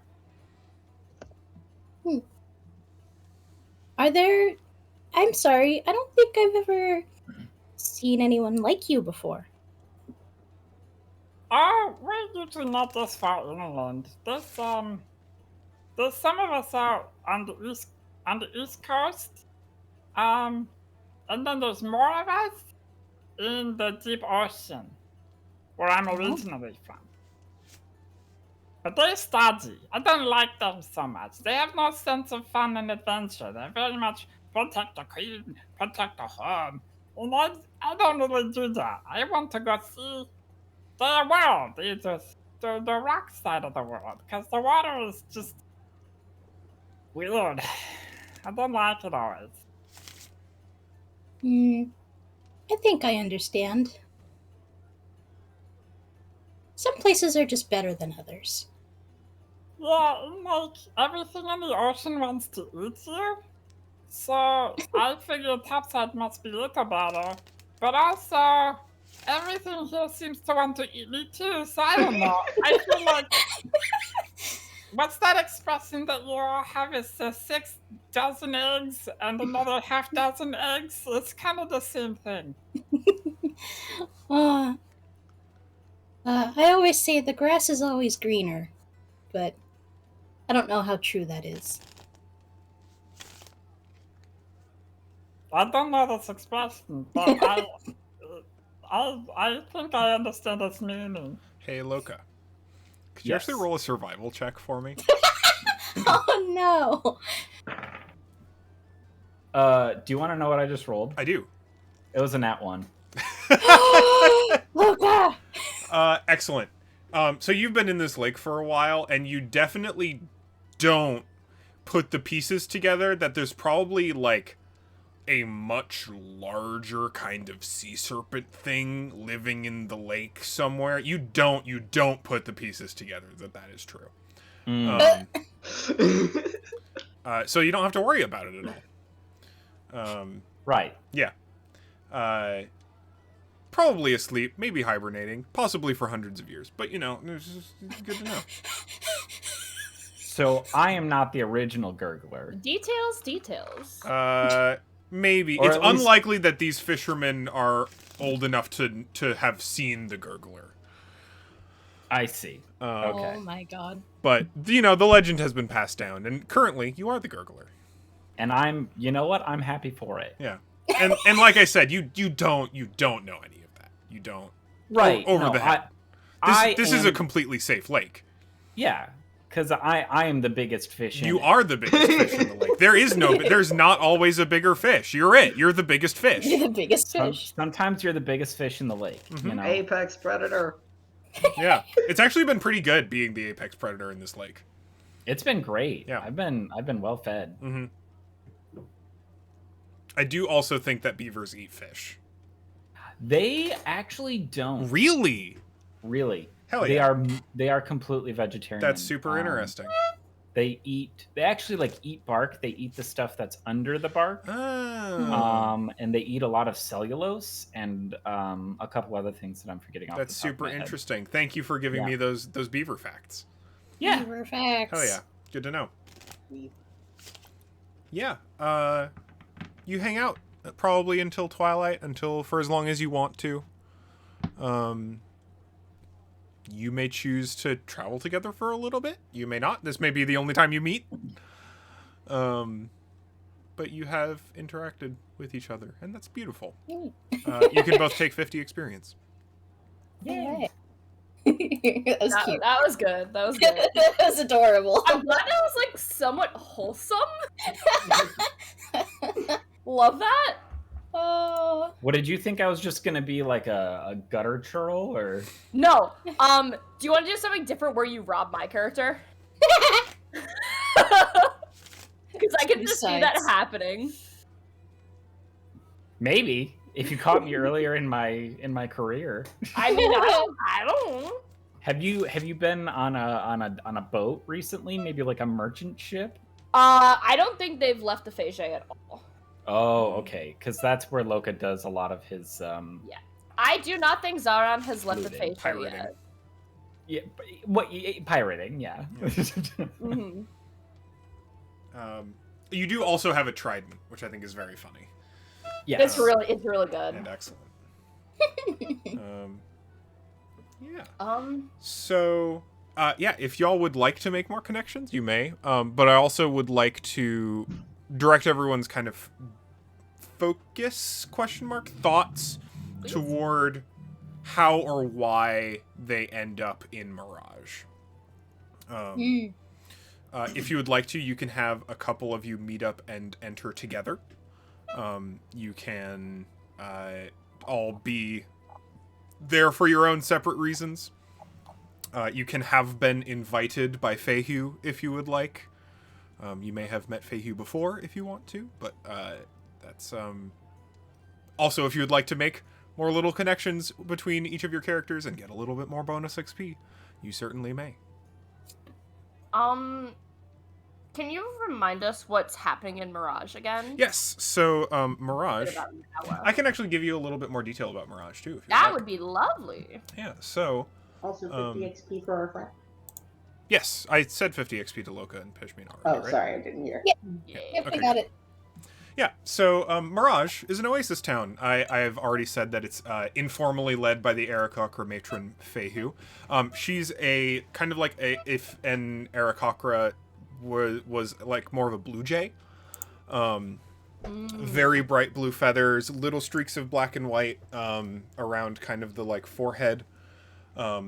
In certain light, her feathers kind of glitter a little bit. And Mirage is an oasis town.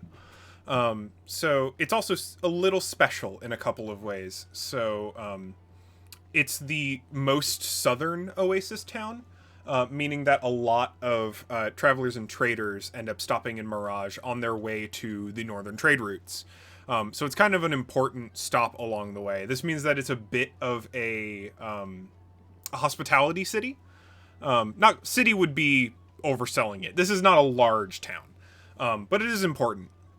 It features one of the larger oases in the Phasa, and it's particularly unusually stable. So it's an oasis fed by an underground river system, and despite the winds and sands surrounding the region, the oasis pool itself, unless it's otherwise disturbed by wildlife, is completely still, to the extent that it gives a mirrored reflection off of its surface of the surrounding area, collectively referred to as the Mirage Mirror Pool. It's a fun little bit.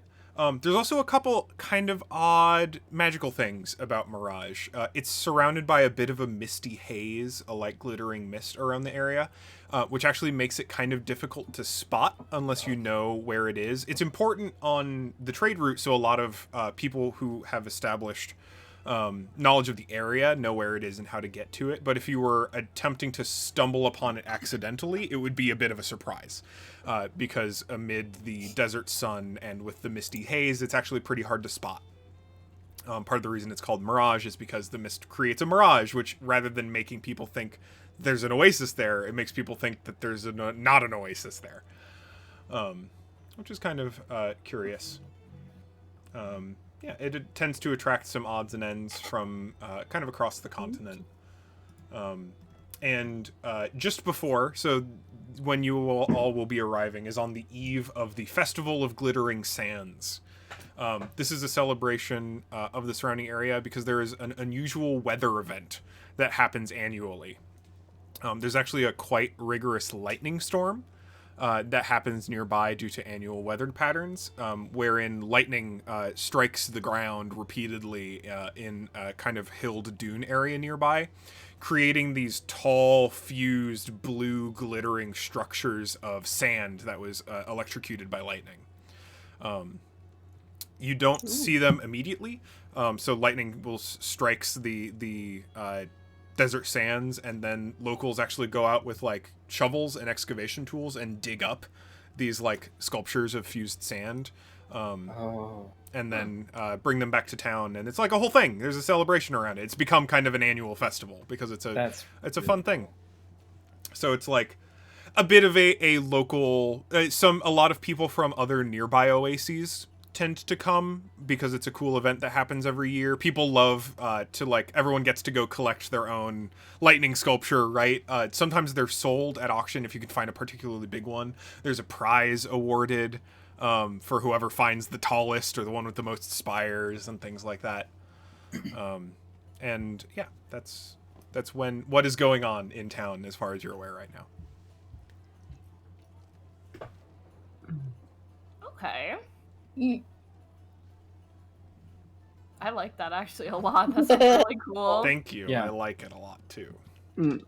Like I said, I've been in full scheme mode. I love writing lore. I haven't gotten to. I've been so stuck with other people's lore. I finally get to write my own for the first time in a while. I have some pretty good reasons for Peshmina to be where Peshmina is. Do tell. So Peshmina and her troupe have a kind of agreement that whenever they're doing circuits in the east, she splits off from the group and stays, or not, opposite. When they do in the west. Mm, She stays east. gotcha. So she does not do any touring in the western side of the continent. She does all of her touring on the eastern side. And then this festival marks the start of when the troupe reunites. And they start touring again in the east. So she will be in Mirage to meet up with the troupe. Awesome. And I assume partially because they meet up there, they probably also perform Also, every year? yeah. That's Fairly what I would likely. think. Mm-hmm. That makes sense to me. Seems possible. Yeah. I do hope that you know that that does mean we need to set up something tragic to happen to the troupe, right? Oh boy. Oh no. If you don't want that to happen, we can put it the other way around.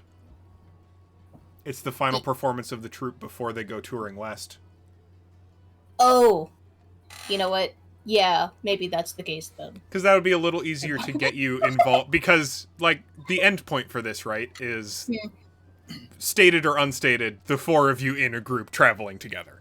Yes. No, yes. The opposite should be true then. You're totally right. Or I'm fully happy to plan the tragic downfall of Tanya's traveling Listen, tale tellers. It's so early. It's so early. Peshmina, go on without me. Wrote their name.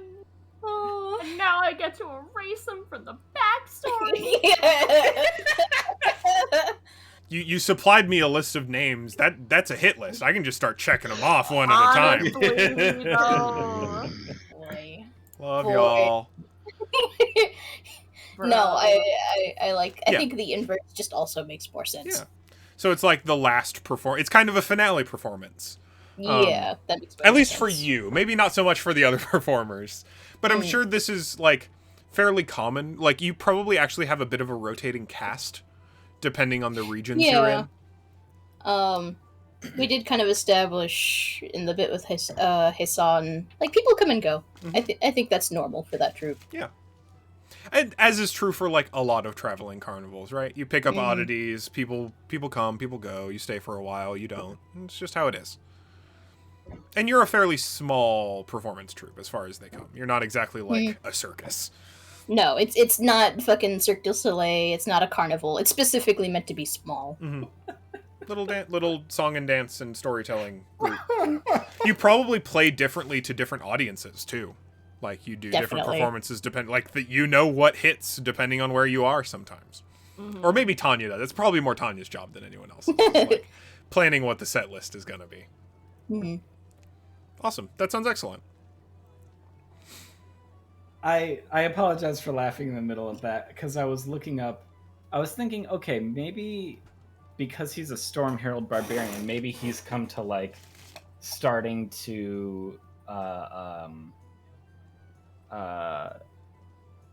worship like a storm god. Mm-hmm. And so I looked up, and the first god that I clicked on was Umberly. There is actually a Umberly- name for the god of nature and storms in this area, if you're interested. I am interested, Okay. but I have to laugh because her titles are many. But the first one is the Bitch Queen. Oh my god. All right. Queen. All right, well, so that is the new subtitle of the goddess I had planned for this God. region. like who wrote this? Why? All right, Do you cool. have a religious list yet, or like the pantheon? I'm working on it. A lot of it is crossover from the previous campaign, I'd although figured. many gods exist under different names in this region. Ooh, Mm. interesting. But I'm working on it. Okay. So the name of specifically the storm and weather god in the storm, weather, and nature in this location is let me check my notes. Where are you? There we go.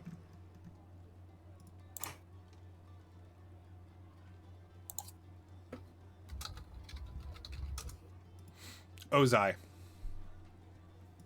Ozai.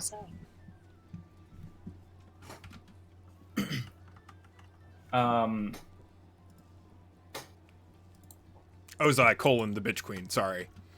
Yeah. Got it. Oh boy, hate it. Funny but bad.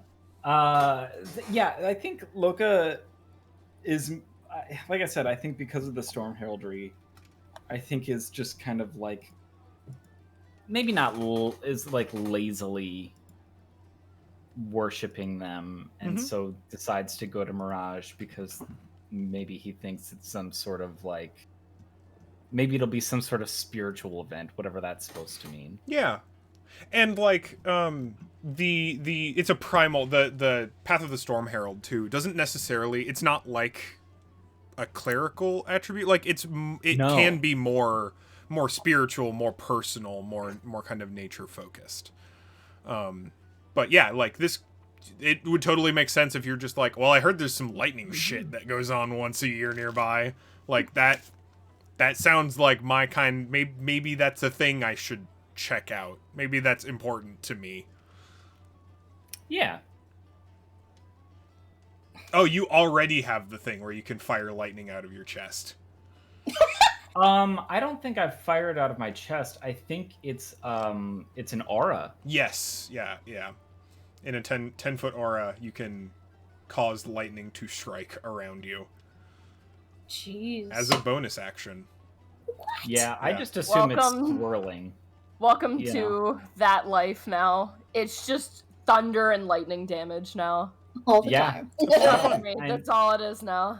Trust me, when you said you were a Tempest cleric in Kyla, I was like, oh, fuck yes. This is everything I want. You get to do that, but also be good at hitting things. Oh, yeah. To be fair, Dahlia was also very good at hitting things. She also was a barbarian, technically. That's true. That is true. But guess what? She's not a fish. She's not a fish.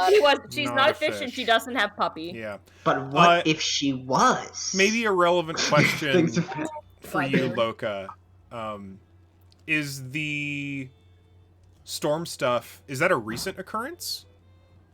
That was during the piracy days when I was with my little crew, because there was like a druid and a couple other people. Like basically, if you look at the Storm Herald, like what it says, they run alongside druids and rangers. Like there was a druid and there was a ranger in that party, and they were probably all similarly minded.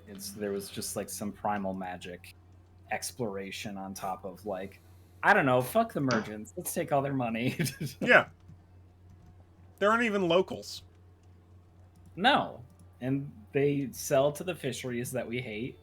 And I want to set their boat on fire. Because that sounds like fun. You see, the fun part is if you can set it on fire with lightning and then sink it into the ocean at the same time so they can't get out up or down, it's great. That's fantastic. And not only that, but the Thunder Gods must really love that. Oh, yeah. They do. Because the Thunder Gods are usually also associated with the ocean. And so, bada bing, bada boom, you're hitting them from the top and the bottom.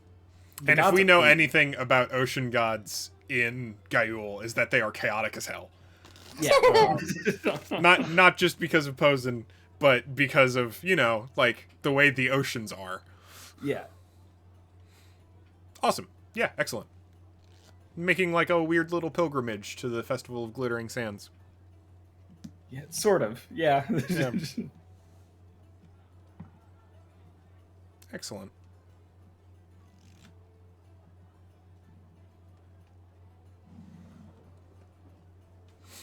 I think Hasan has a reason to be here.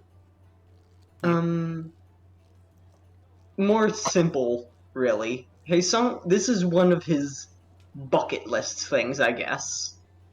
Sure. From the observatory, with the clairvoyance they use to spy everywhere and record history, they can see a lot, but Mirage is always blurry, just given by its nature. So while he has seen blurry flashes of lightning in the dark, he has never been able to see he's never been able to see the actual, the storm itself and the aftermath, and that's why he has come. Because he wants to see that at least once. Hell yeah. Very good reason. Sounds great. Zaran. Of course. I personally think that they heard of this event in passing conversation. Mm-hmm. Possibly in a tavern or an inn or just in general on the streets. And they are a rather new adventurer.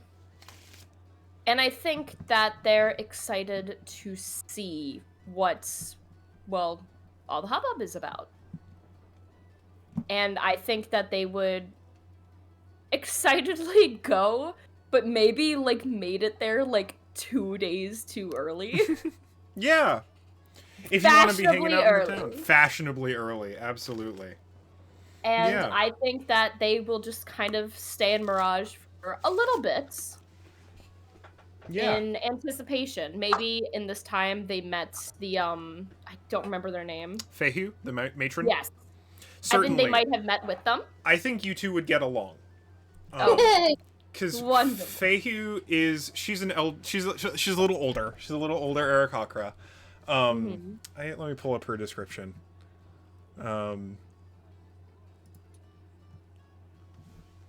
Yeah, so she's also a magician, a little bit of a magician.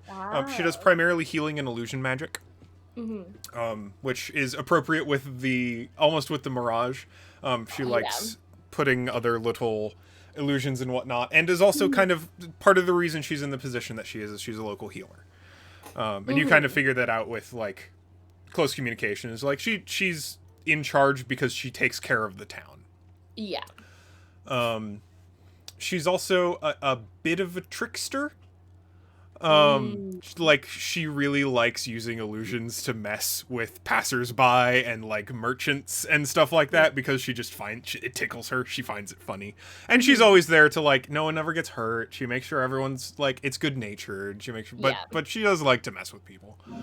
Oh, I think he would absolutely adore her then. Yeah, she carries an old staff that she uses for her focus for magic, and it's got a pot hook on one end.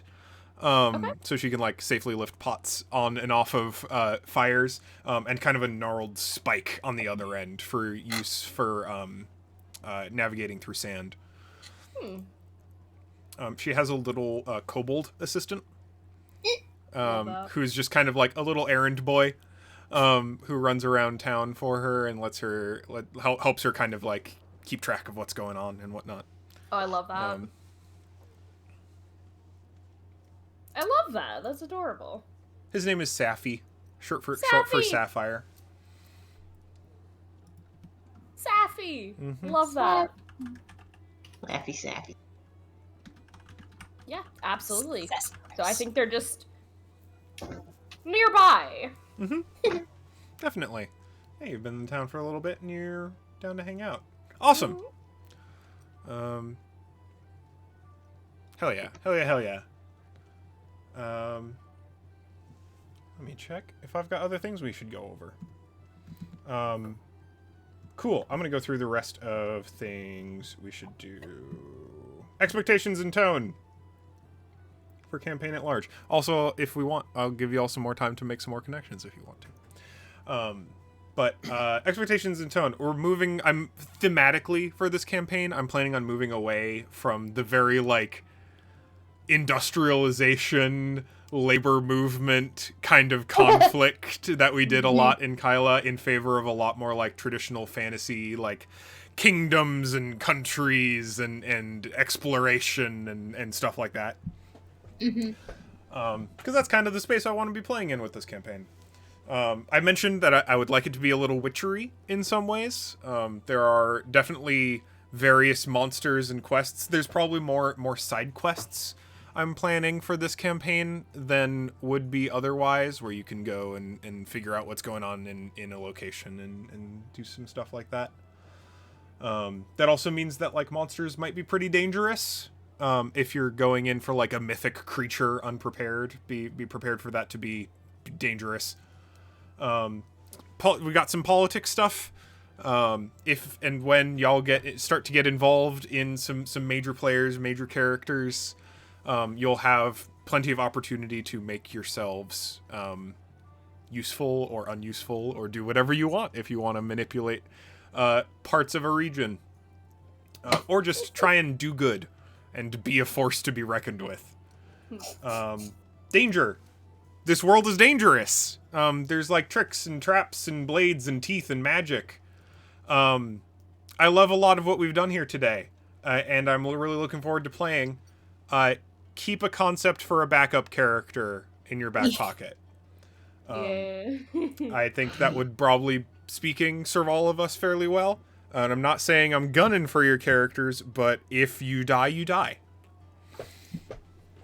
It is what it is. Definitely aiming for heroic fantasy. So, like, even if the world is dangerous and occasionally, like, scary and traumatic and dramatic, focus is still on a group of adventurers going on adventures and doing feats of daring and in the face of overwhelming odds and whatnot. So trying to keep up good vibes, even though things are definitely allowed to get stressful and odd. I've got a new safety doc up and pinned in the doc channel, so it's anonymously editable, just like the last one. So if you feel the need to drop stuff on it, I've thrown in some default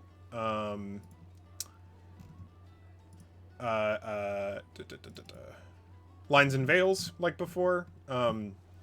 Veils, explicit sexual content, torture, suicide, so stuff that can exist in the campaign, but I'm not going to be explicitly depicting any of it.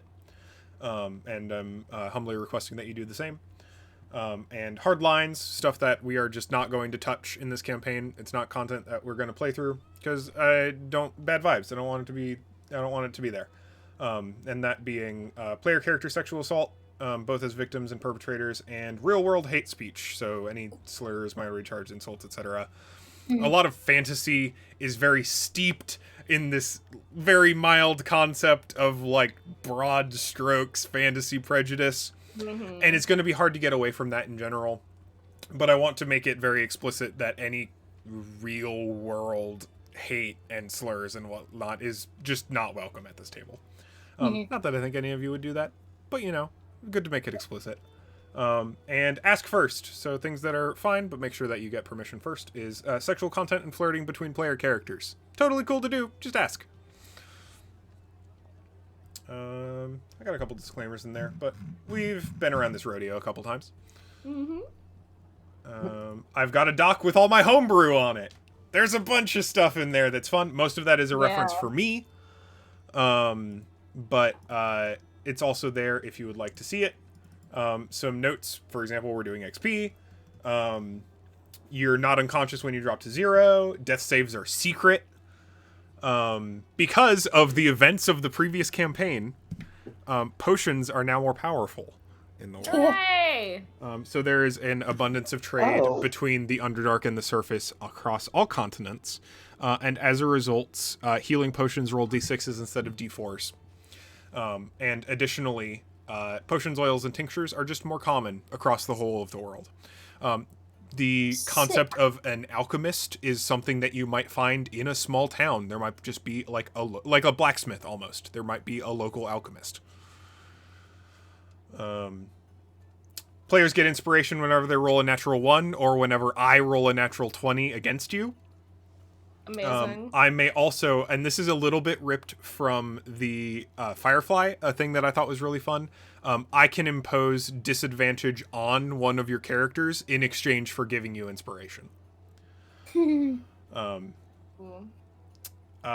using Bloody and Mortal, like 3.5. So if a creature's under half health, it's bloody. If a creature's under a quarter health, it's mortal. And I might give you items that pay attention to those keywords. But they're also just kind of a good measure to be able to determine a creature's kind of state of being without giving you explicit health numbers. Flanking, super simple. like combat rule. You can get advantage on attack rolls against creatures that you're flanking. Flanking, you have to be on the opposite side of the creature. You can't just be next to them. And also creatures that would not reasonably be distracted by being surrounded can't be flanked. So like stuff with blind sight, beholders, the 1,000-eye beast, that kind of thing. We're using XP. So I've got, just for reference, the XP table, if you're interested in keeping track of a bunch of stuff like that. And I'm also going to give you a fuck ton of XP just for fun all the time. Whenever you do fun things, because I like being able to give everyone little carrots for doing cool things. But also inspiration is really, really powerful. So I'm only going, if I give you I'll probably give you inspiration in addition to XP if you do like a very cool roleplay moment, but expect to get rewarded with XP more frequently than inspiration. Gotcha. Because it's valuable. Inspiration's a hell of a thing. Yeah. It's a very powerful ability. Use it when you can.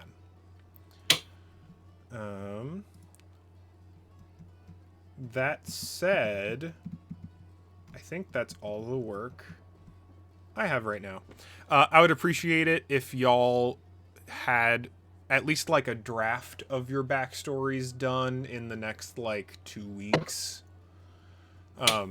So I can kind of start momentum on getting hooks written and starting to get like kind of your characters, broadly speaking, integrated into larger plans for the campaign. I'm planning on intertwining all of your histories, if you have background drama, pretty intricately with the plans for the campaign. So, yeah, if and when you choose. And you can write as much or as little as you want. Anyone have any questions? No. No, not me. Sick. Not at present. I'm available anytime, including and especially during work hours. Because it gives me an excuse to not do my job. Love it. Although I do keep my pink power tower turned off during work hours, so I won't be able to actually do like writing and stuff. But Pink Power Tower? my gaming PC, Oh, right. I see. which is what all my I am using the most powerful computer I've ever owned to write text documents. Love it. Among other things. That's what it's there for. It Yeah. really is. I Yeah. tell you what. I've been thinking about getting a writing laptop soon. Just because I think it'll make my life easier. I've also been thinking about nuke and paving my gaming laptop, but I'm worried about that. I've got so many documents on there. Yeah. Yeah. So if people would like to make more connections than they can, you can also scheme if you want with each other behind the scenes if you want to. Feel free to do some nonsense. Also, Caroline, I don't think I told folks this before you got on. I'm not moving to Virginia anymore. Oh. Hannah and I are both actually moving to Chicago instead. Oh, okay. So there is a non-zero chance that we will get to play collectively in person. Dude, that would be so cool. Nice. So Hype. no immediate plans, but you know, Looking. I might have to spend $1,000 on D&D terrain. Yeah. Yeah, that's how it goes. It's fine. I'm actually just going to spend $1,000 on a printer, All right, on a 3D printer, so I can everyone make my own. Is going to bring laptops, and we are going to use Tailspire only. We might. I might see if there's a good way to use Tailspire, like on like a TV or something. Oh yeah, you could possibly hook it up. But we'll see. We'll see how we want to do. We may also just not want to do minis combat that much. Look, a battle mat is fine. I can just draw stuff out. It's okay. But yeah. That's it. That's all I have. That's all I have for this session. Nice. I'm trying to think specifically. I feel like I definitely would have met Peshmina before. So Peshmina's the everywhere character. Yeah. Been so many places. So, quite literally, Zaran has pretty much almost exclusively been in Althra, and only just recently decided, like, hey, traveling is pretty cool. Traveling is So, I would feel like maybe they would have run into you if you have ever traveled to Althra personally for any performances. It seems very likely. If anything, if Althra is anything like the capital that it says it is, Mhm. then I would have no doubt that there would be a certain amount of like assured business there for Yeah. like I entertainers. was about to say, it's probably big money city. It's actually Oh, yeah. the funny thing about Althra for your troop specifically is it's probably a bit of a double-edged sword insofar as there's lots of spectators. There's also a lot of competition. Yeah. And it's hard to compete with people who have like an established stage and audience. But there's also definitely still money to be made, and especially since you are traveling, it's just like, come see the new show, the show you don't get to see all the time. Come see these people from all over the lands perform. Mm-hmm. Cultural exchange, which is Honestly. Dancer to dancer communication. Then I have another question for you then. Mm. Does Peshmina wear the mask as she performs? Or is it for something else? I imagine probably not while she performs. Okay. Mostly because especially if she's dancing with the other dancers, they probably have like outfits, like stage outfits and things. Mhm. Although if she's just kind of like traveling outside on her own, she'll probably be wearing the mask. Gotcha. Interesting. Yeah, no, absolutely. I think Zaran has actually definitely seen one of your performances, and they are one of those people. If they see something they like, they are going to say something, and in the better sense, tip very well. They might honestly be known for being that one person to over tip. Hilarious. Oh my god. Overnight. I like to think that they have different types of performances for different types of occasions and audiences. So if they're performing for just like a general audience, like just kind of out in the open, they've picked a spot and they're just performing now. They probably, in order to get people invested and tipping, like you said, a certain amount of like audience participation. So I'm imagining they would love that. Oh, they would love that. Please get them up on the stage. Yeah, either Peshmina spots this just very extravagant human being, like literally. Thank you. Like Thank you. And it's like, oh perfect, they even look like a dancer. Yeah. And probably just like the motion or like hand out and gets you on stage. Or comes to you and gets you dancing, like it turns into like a dance floor, like around stage, something like that. Oh, they would love that, unironically. They would eat that up, absolutely. That would be so cute. The ideal audience member.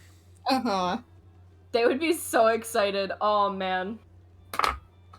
Oh yeah, they would absolutely be all for them. And like, if any of your like were cheering them on, which I know they would because they just money. Oh, they would eat that shit up, unironically. The troupe knows a mark when they see one. You know, and that's totally fair. Marks may be more derogatory than they know a good tipper. They know a good tipper when they see one, you know? Yeah. I mean, you're dressed beautifully. You're dressed like a beautiful person, like a beautiful rich person. How are they? Well, thank you. Yeah, they absolutely would just do that to their heart's content. Then I think they would be like a small bit disappointed that it was like that it was what? Like it was over at some point.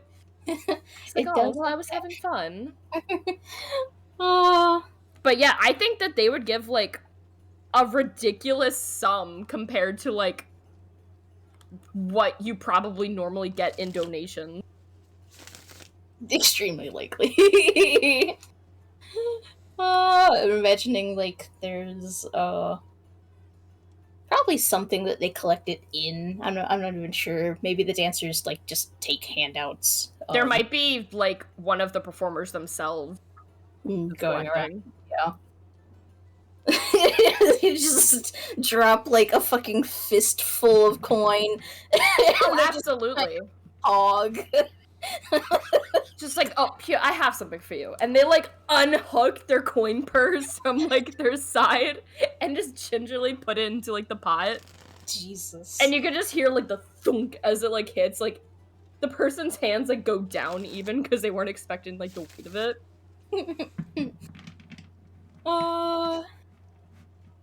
I love that. I would love if they were recognized for being that one person that just gave them, like, a month's worth of, like, supplies and just money. Yeah, I was about to say that's probably enough money for the dance troupe to like run off of for a while. Like it would be a significant sum, especially compared to the like we said, there's business, but like working in Althra is hard. And like rare, but like this is why you perform here, right? Is every once in a while someone gives you a lot of money. And this time it worked. Yeah.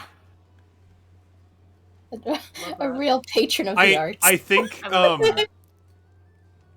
I think Tanya kind of like elbows you a little bit, Peshmina, and is just like, if you want to like take him around and kind of like, you know, if you want to hang out, I don't know, if you want to go to dinner or something, I don't know what the She's trying to encourage you to spend more time with Zaran without and trying to dodge the trip mine of romance really hard. It's just like trying heavily to make sure you understand that is not her intention. That is saying you have to be a fucking escort, but so good. Yeah. Oh my god. Because like it's clear that you two have made a connection during this dance a little bit. That's so funny. Like if you want, even the words "private dance" sound wrong. I don't. I think Peshmina just has hands over her face and is like, stop. I get it. I'll go. Just stop talking. I'm sorry. Oh, You nice. go on. Yeah, and she'll probably like kind of like trail behind a little bit. Like slowly catch up if she can, you know, keep an eye on you. It's probably not that hard. I mean, yeah. How tall is Zaran? 6'2". 6'2". Peshmina's like 5'2". Love it. Oh, so this little tiefling is like trailing behind, and she probably eventually catches up and just kind of like walks in step. You probably have a much longer stride, and she's just trying to keep up. Bit of a swagger there, yeah.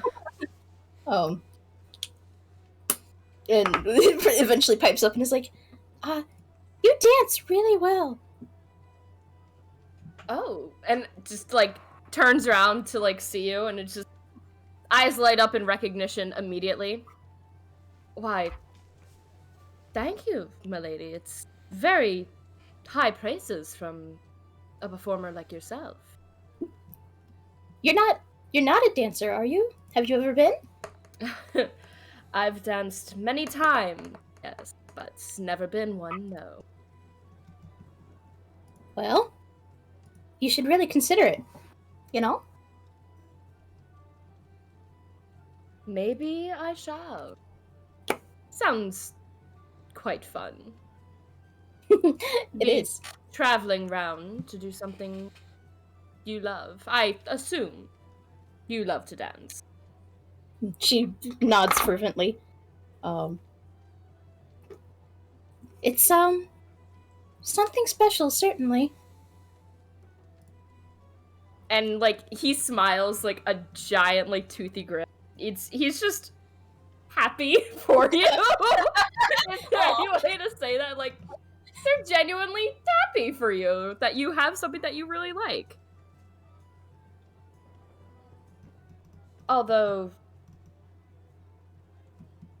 I assume you're not just here to compliment my shoddy dancing skills. Oh, well, I just wanted to thank you, from the whole troupe. It means a lot. Ah, of course. I'm more than happy to give proper patronage to those of the arts. And he does like this super low, like extra bow, like with his full body.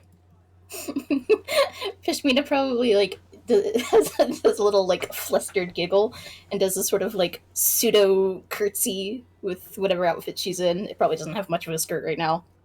It's hot here. Yeah.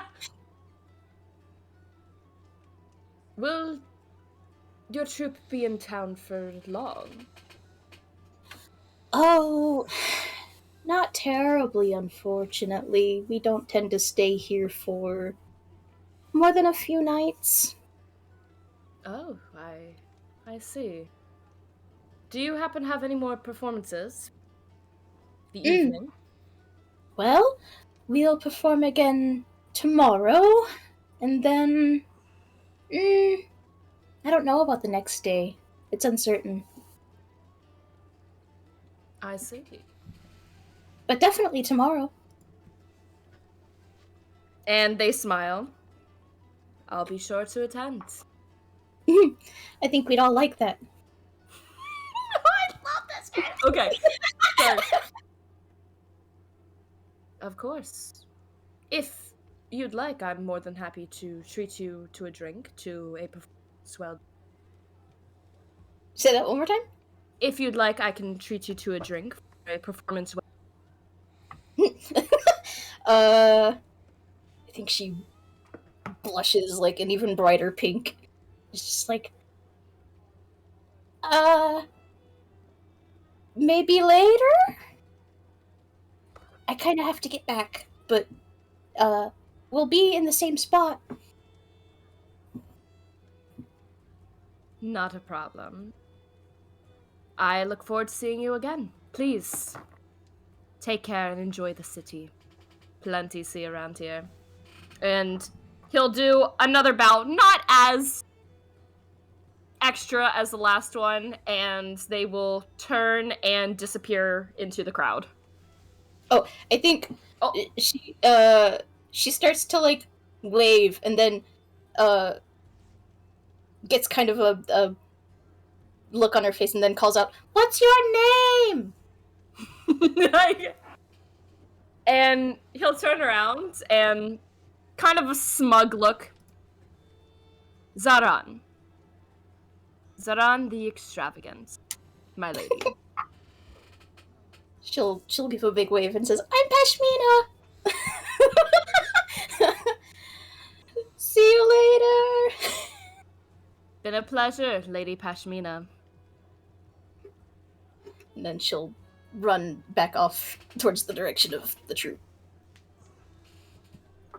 Love that, love that, love that, love that, love that. Both of you go ahead and take 50 XP. Love that.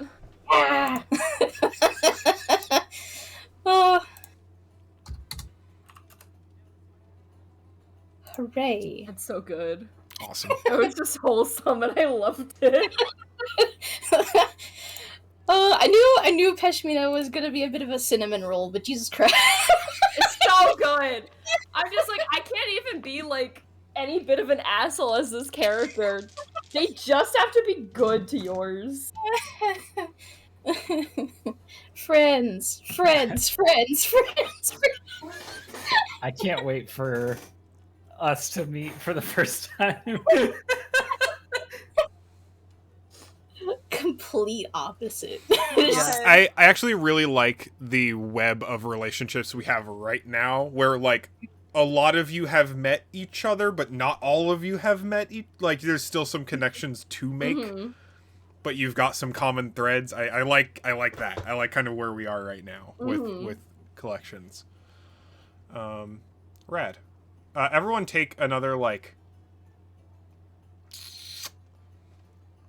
I want to give you just a little bit more XP for participating collectively. It's a good number. Everyone take another 50 XP. Yeah. Just around the table.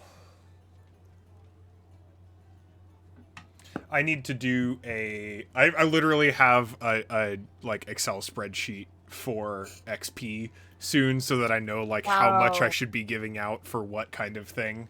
Mhm. But mostly Okay. just based on like what percentage of a level any given amount of XP is. I see someone is rolling. Also, don't worry. I did roll fire damage for Zaran. That was unrelated. I was Oh, it's just fine. testing a thing. I just thought it was very funny that in the log suddenly appeared like while Zaran is talking to Peshmina, it's just like rolling fire damage. Fireball. Yeah. Yeah. I want to see if I don't think my damage. Oh, it doesn't. Okay. Because I have a funny thing with my patron. Yes, you do. I have a funny. That's What? the Genie's Wrath. yes. I deal extra fire damage. You do deal extra fire damage. And it's not listed in the spells It at is all, so not. I'm just gonna have to add that in every Yeah, time. so just any attack is gonna be +2 fire damage. As long as it's fire. I think it's no, just. right. Oh, am I wrong? I'm pretty sure it's just once during each When of you your hit turns with an when you attack hit with roll. an attack roll. What is that? That's so good. Just as long as you hit with an attack, you get just a little bit of fire damage on top of that. Love it. You love it. Alright, bet. Yeah. God. Excellent. I feel good about where we are right now. Where we're gonna go. I'm gonna make sure that I add Althra to the label on the map. Caroline, you and I can have a scheming session. Yeah. About Althra in Yeah, general. absolutely. At some point, I don't know how free you are next week. So I actually will have a little bit of time. I am flying back home next week. Gotcha. And I'm going to be gone until January 4, but I can free up some time. Whenever would be convenient for you. I'm off between. I have on the unfortunate thing, so I actually have family at my house right now. Love it. Because we're doing our Christmas thing on that side of the family this weekend. Okay. But I have from the 24th through the 2nd off, and Okay. currently literally no plans. I will be at Sal's from that point, but that is a-okay. Yeah. The only day I can't do is the 26th. Cool. Yeah, then let's take a look at if you can I maybe can find some time pull like out in midweek an next hour or week. two. Yeah, that's fine. Absolutely. Cool. Also, for everyone else, I'm free for scheming if you want to. Yeah. I'm gonna send you the start of the document I had with all the questions that you listed out. I have those answered. Sick. Yeah, you probably might have seen, but I sent you a bunch of info in our little private channel. Private channels? I'm going to write some more, but I've had no time. And I have another D&D in under an hour. Oh no! Bless. It's fine. It's fine. I'm okay. Alright. Excited! I'm excited! I will try to, in addition to writing my backstory, try to flesh out the compendium for everybody, maybe. So. Oh, like of the just- area? Yeah, If you want to. just for some basic stuff. Yee. Alright. I will also For Althra. Yeah, I'm working on doing. I have the document open. Cool. So I'm gonna go through and work on that and give it a little more depth than what it is right now, which is nothing. Sick. I'm also very proud of the name of the rainforest, which is the Natskog. It's very cool. It's Which I very think is a fun name. The Natskog. And Der Mund. It sounds gross. It is gross. Have you been to a rainforest? They're so wet. Well, actually, maybe Natskog. I'll like it then. Never mind. I feel like you would have a very good time in the Natskog. I think all the rest of us would be miserable. Wings too heavy to fly. Yeah. I can't fly. Eternal burb bath. Yeah, Hasan, I'm still kind of floored that the Aarakocra have a flying speed of 50 feet. Yeah, permanent fly spell, baby. Per round, which is wild. Again, open to debuffs. Like I said, the big thing is just like you're gonna have a hard like you can fly. You can that amount is fine. I think we said like maybe having it. Yeah. I also get flight soon. You do get flight soon. Your flight is a lot more understated though. 10 minutes at a time, baby. Yeah. The big limiting factor with you, Hasan, is just like you're not going to be able to carry much of anything, if anything, while flying. Yeah. And you're not allowed to wear armor while flying. So, good luck. That's okay. I have defensive options.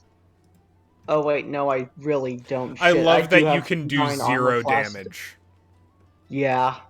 I sure do have a -1 in strength, -1 in dexterity, +0 in constitution. Oh my god. Oh my god. You even have a die roll for your Talons attack that can technically roll 0 damage. Yeah. Which is very funny to me. Oh, there it is. Bards do not have a lot of damage options. Nope. No, they do not. I also find it very funny because, like, Loka, Matt, you rolled all your stats. Yeah. Which is super fun because normally that means they're higher variance, but you just rolled very good stats. You rolled really well. Like, this little fish man is powerful. Wait, were we allowed to roll? Yeah, if you want to. Oh. You still can if you want to. I kind of want to. I just miss rolling dice. Oh, right. I remember when 46 minus the you were lowest. like- doing standard. Yeah, Matt, you were saying made your like standard when you were array. rolling your stats when we were like spontaneously creating new characters, you were saying you felt bad that it was so good. Yeah. Because it was more interesting because the way that I think of Loka is he's maybe naive is the right word, and not the best with words, and so his charisma being -1 just like made sense to me. I'll give you 100 XP if you dump it from 12 to 9. Only 100? Only 100. All right, 150. Only 150? Oh my god. 250 if you dump charisma and intelligence. Holy shit. would- I do. There is one that I like really want. It's wisdom. I think Wisdom? Yeah. You'd rather dump wisdom? No. I'd you rather want keep wisdom. Yeah. That makes sense with kind of like totem barbarian things. Yeah. I'll think on it. Okay. Also, relevantly, so I mentioned everyone can have a magic item, right? I do want to put into perspective a little bit. So, like, Peshmina's magic item is like a +1 custom weapon. Yeah, that's good. Which is a pretty, and I want to put on just like the power level, like y'all can ask for a little bit more, because like I know, because Hasan's magic item is very cool, but very utility based.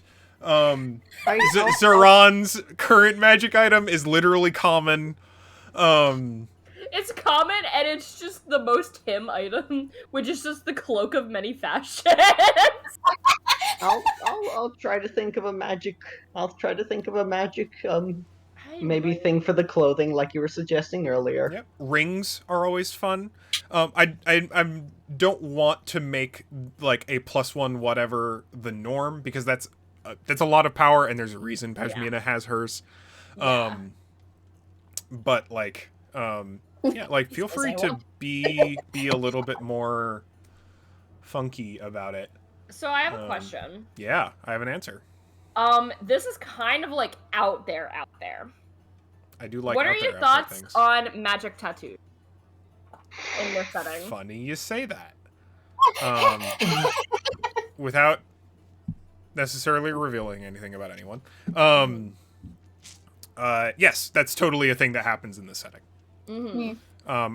Various sources. It definitely depends on the style and who you get it from and what it's for and how it does it. Like magic tattoos can be accomplished by a bunch of different forms.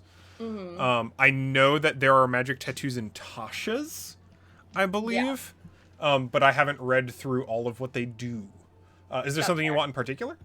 No, I've been looking at some like all that, but I haven't like picked one. I'm just like, oh, I want that.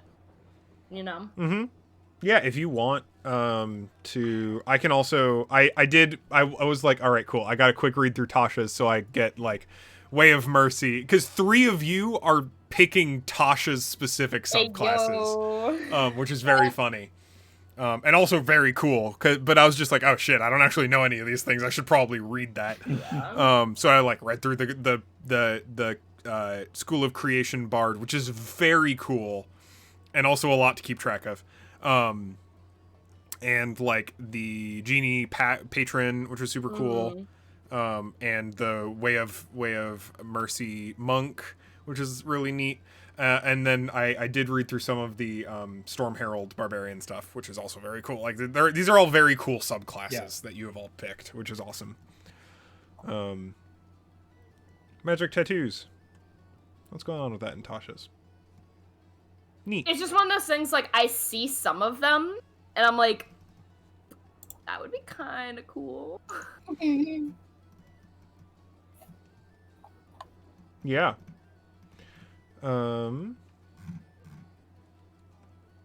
If you think of something you would want your magic tattoo to do in specific, let me know.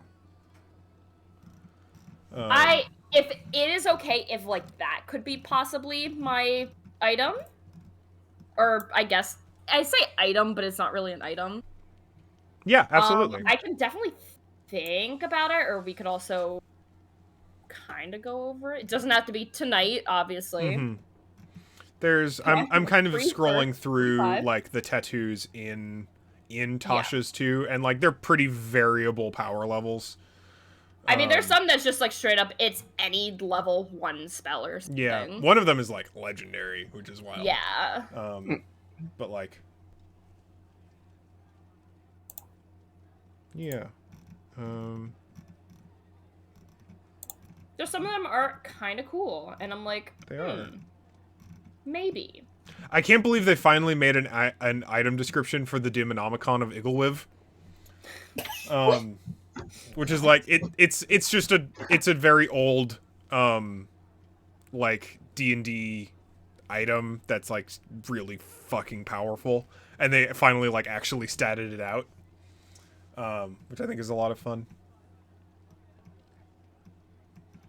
It lets you do lots of things, which is why it's also very, very dangerous. Nice.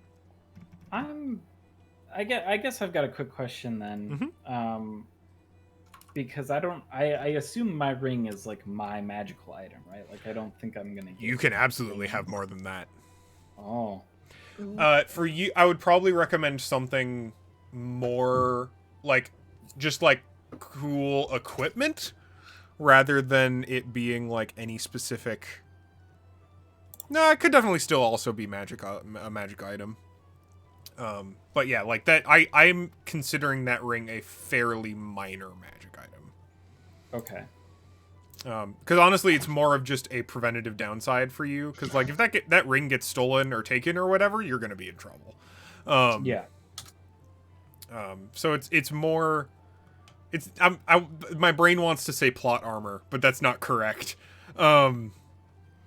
If you want, you are certainly allowed to want more other things than that. Okay. Zaran, you can also just have like money. Yeah. Here, just a sec. Where's my dice?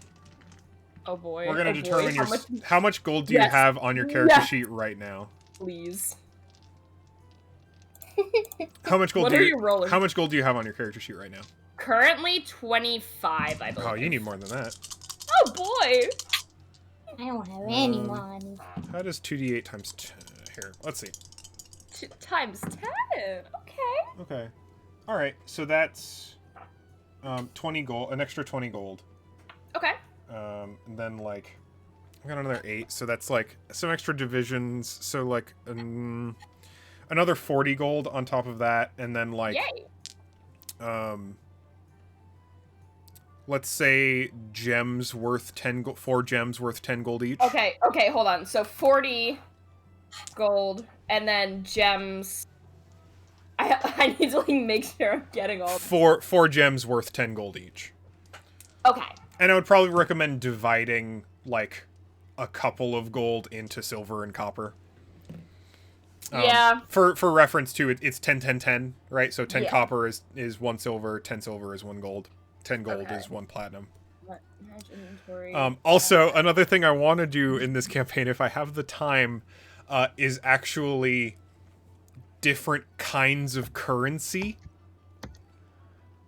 So any coin obtained in the Phasa region will be Thronian gold, or Thronian coin.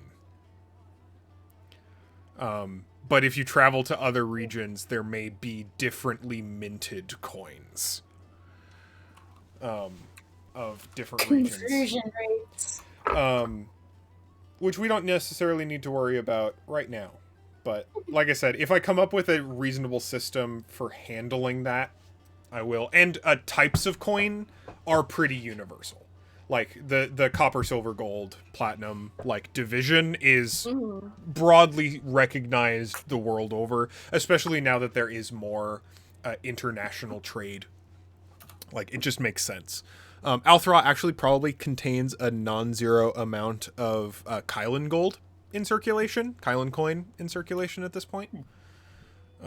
Because if what we talked about previously, Caroline, is still true, then Althra is actually a common trade partner via airship with New Kyla.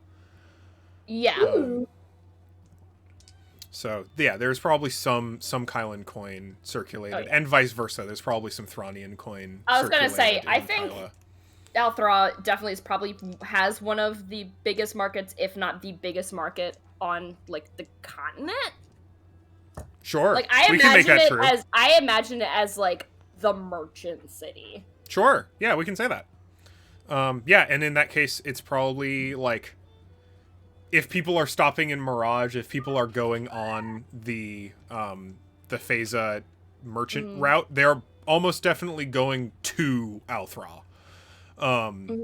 Which means that kind of path is going to be much more well-worn than the rest of the trade circle. Oh, yeah. How do you feel about that, Eli?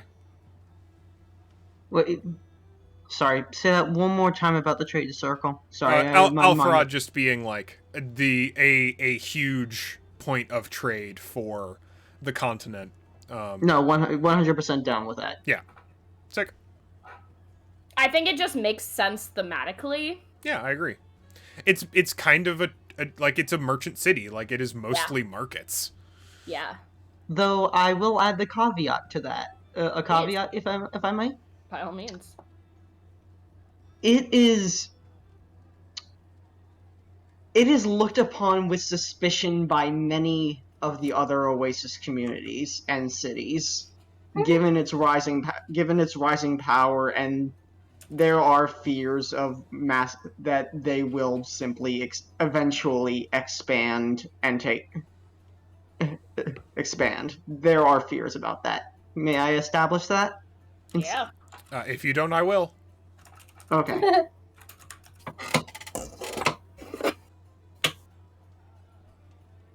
Yeah, that's fine. Yeah. I'm into it.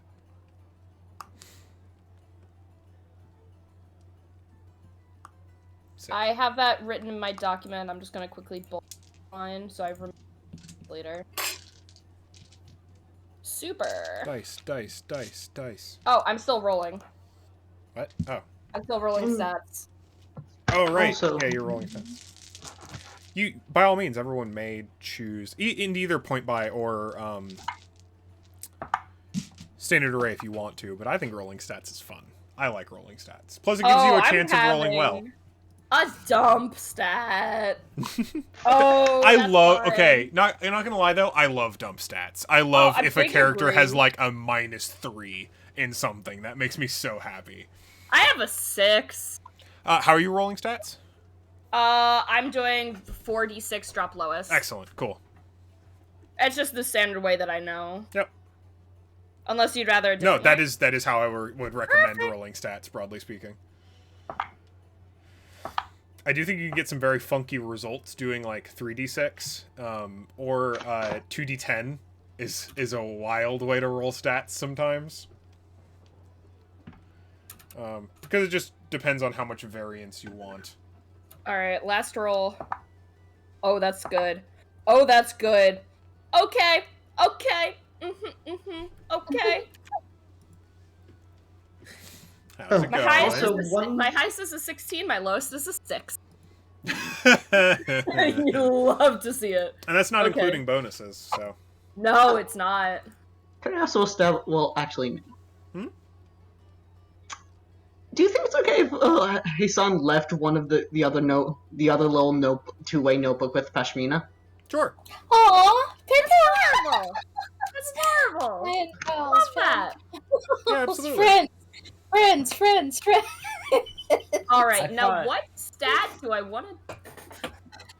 I thought you were gonna say that you just left it around somewhere by accident. And I was like, That oh, would have been. That's also. You're the start of an adventure hook if you do Yeah, something really. like that. Yeah. You're Fuck. the adventure hook. You can still do that. You can still, if you want to change your mind. Mm. I want friend. It's cute this way. Friend is very cute. No, but Hasan is not very. Has spent their entire life cooped up. They probably don't know how to. They may have also just kind of left a bit insensitively, not said much. That's also possible. Just wandered off. Aw. You could do that and then also leave behind the book by accident. Yes, I will decide that. That's very. I like that idea. All right. Sorry. Thank you. If you want to. Like Yes, I said, just a suggestion. Let me I think have about it written for a that. while Yeah, because I like both options. you've got some time to scheme. Trident to hit 24. Hmm. All right, now let's look at my best stat. Love it. Joe. Trying to look at cool magic items. I have a That's +7. what I've been doing, and I found one item that I'm like, maybe. Wondrous items are like really, really fun to look at. They are. Is the thing. They're also Oh, fun yeah. to make. Oh yeah. Would recommend probably uncommon rarity. If you find something rare that like really fits your character, we can talk about it. All right. But I'm using my unarmed strike. both of you. I have a -2 to strength. Ah, yeah. Weak buddies. I decided to dump strength. It just makes sense. That's a good stat. That's a fun stat spread. I like Zaran's stat spread a lot, actually. It's honestly not bad. No, it's not. I like The only plus 2 thing dex. is, Dex is interesting. Yeah. I'm doing a charisma dex build. Fun. Oh wow, there are a lot of magic. My items. constitution did go down, but I'm not even mad at it. Yeah. If you're searching on D&D Beyond, there's certainly going to be 10 a billion. lot, because it's going to be... They might also include some homebrew stuff in the search, I don't know. But, because that'll I'll be looking at, especially since we're sharing content, that'll be Xanathar's and Tasha's and anything in the SRD and anything in the player's handbook. I don't have the DMG. It does include homebrew, because I saw Peshmina's in there. Yeah. I'll actually just like briefly describe. Actually, do you have videos of the meteor hammer on hand, Hannah? Let me see if I can find a good one. I can go dig through TikTok if you want. That might be better, just because any video I have is of like Shaolin fucking warriors doing like... Yeah, I'll find it then. But so the meteor hammer is a real thing. God. Not a hammer. It just sounds like a Terraria item. It kind of does. And I love that. That's not even like me just bashing it. I just love the sound of it. So who has seen Kill Bill? Oh yeah. Yes. Oh yeah. Go Okay. on. Remember the girl with the ball and chain? Yes. That's the fucking meteor hammer. Yes, go. Okay. Hers is the most extreme version of a meteor hammer, though. So like, it's not exactly like that. But that style of weapon, that's a meteor hammer. God. And it's real. I'll see if I can find. So there's a person on TikTok called Instructor Bensei, who does a lot of cool like martial arts videos. Listen.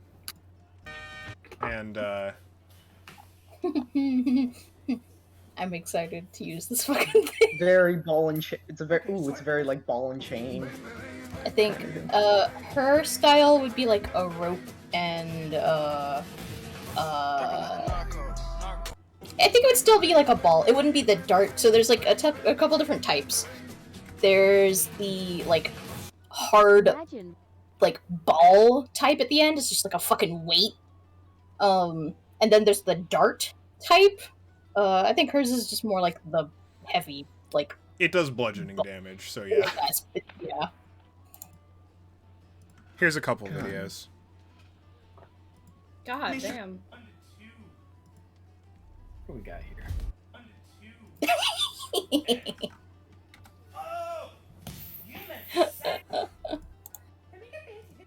Well, meteor hammers and rope. Today I'm gonna show you how to make a... Any nat one rolled with this is just gonna be you tripping on the like... We have talked about this. God. Oh, it gets tangled in my tail. But it'll be incredibly cute because nothing this character can do is not cute. Well, I love it so much because watching them like use it. We have so many videos. What? To me, it reminded me so much of like using dance moves to fight. So I was like, it incorporates perfectly. Like just imagining them like twirling it and like building up the momentum, and it just shoots out. Oh yeah, absolutely. Clocks the one between the fucking eyes.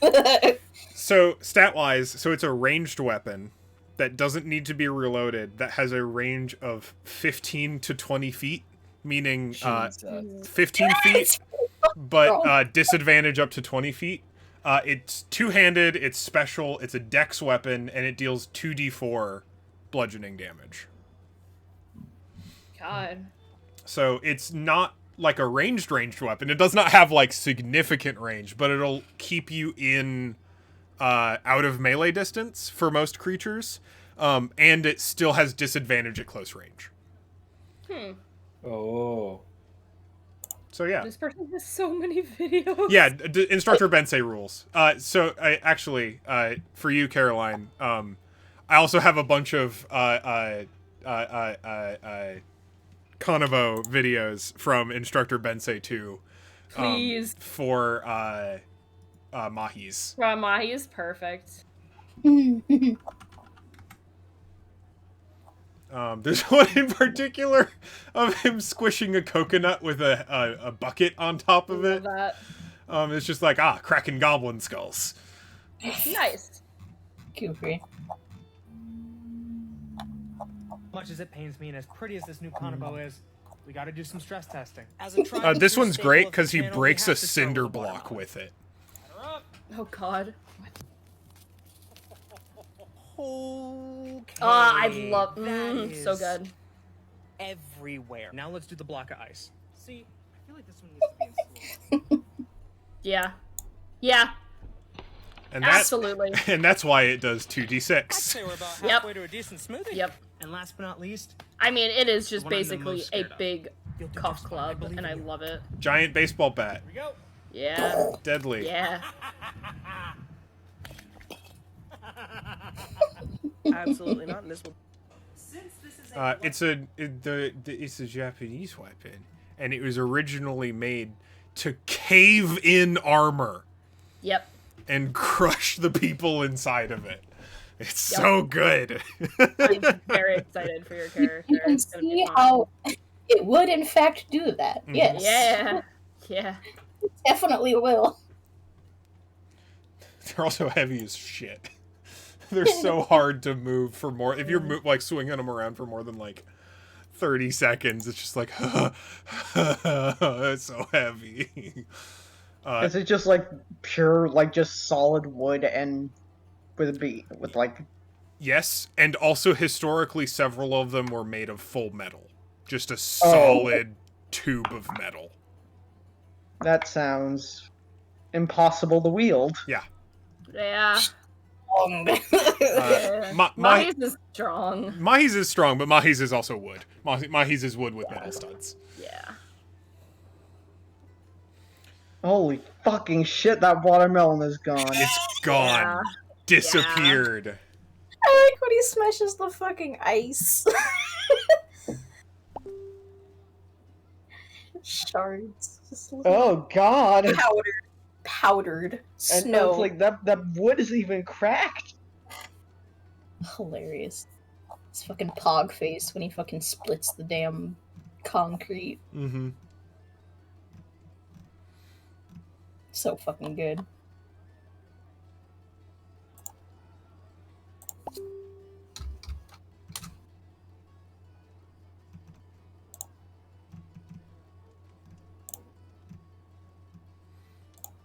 Why would you buy this? Why would you not buy that? That's what I'm going to carry around Chicago with me. I mean, I don't even blame you at that point.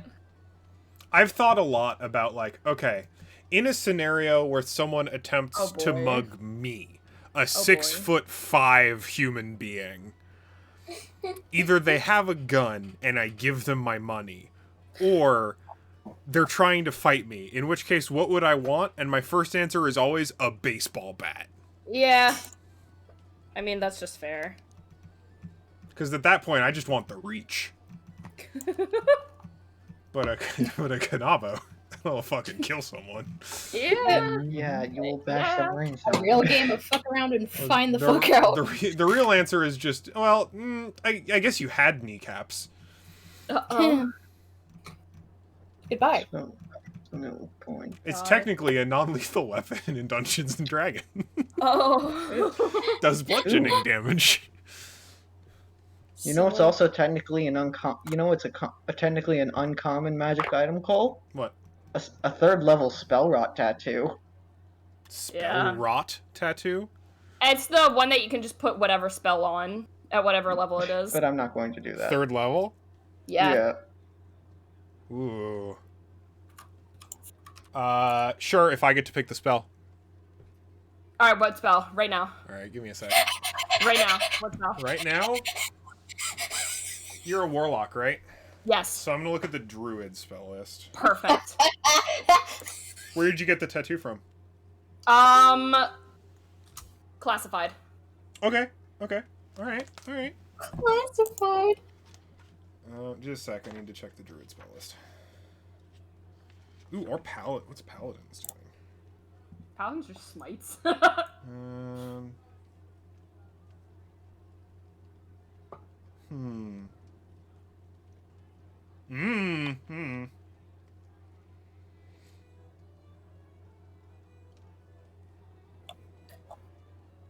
Ranger spells are kind of fun. Alright, only a 2,500 person queue. Easy. Easy. Oh believe in right, you. it's almost the Amazing. weekend, isn't it?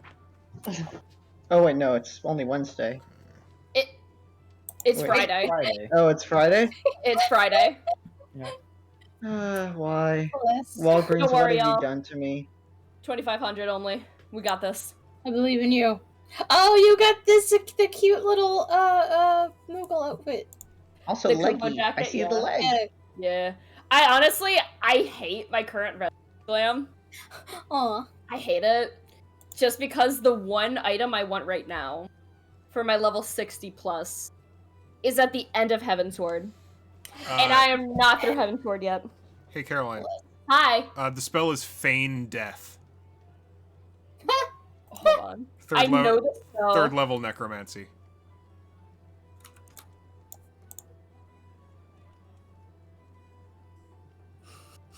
It would be so funny. I almost want to do it just because that would be so funny. Cole, I would kind of also. You're I'm also interested. You're a bard, right? Yeah, but also, mind if I try to add a little flavor to it, if you don't mind? Sure. And maybe wait until I'm done writing a little backstory. Yeah. How do you tattoo an Aarakocra? I think it's like. I like to think in this case, it's sort of staining the feathers themselves before they molt, such that I'm. Interesting. I think that's fun. That's cool. I Kind of imagine like they have small enough feathers that like a pattern would show up. Yes. Yeah, sure. Yeah, sorry. Because I just have a feeling like that everybody in the observatory gets this. Okay. If you don't want Feign Death, I will let you have a tattoo that is a any second level spell of your choice. From the Warlock spell list, probably. For me? Zaran, yeah. Okay. Third level is a little much at level 3 specifically. No, absolutely. I will give you any like third level utility spell though. Because I think they're very fun and cool, and they're the kind of thing that you probably wouldn't spend a spell slot on otherwise. Yeah, that's kind of what I'm thinking. So like, if you want like a third level non-combat spell, I'll probably say yes. All right, counterspell is a no. Counterspell is a no. I was gonna say Counterspell on command is a no. Sorry. That would be funny.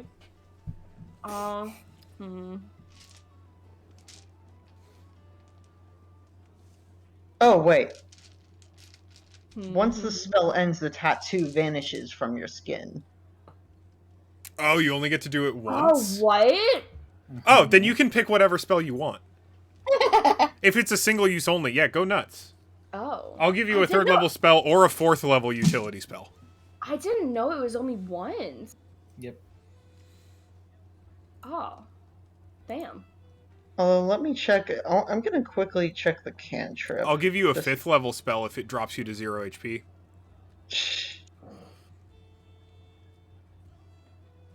Zero I guess HP I might have and to one change my failed plans death then, save. because that's not what I was interested in. Ah, okay. Oh well. Good to know. Yeah, I was about to say third level on command is kind of powerful for an uncommon magic item. Because that's like kind of wand territory, and wands are usually pretty high level rewards.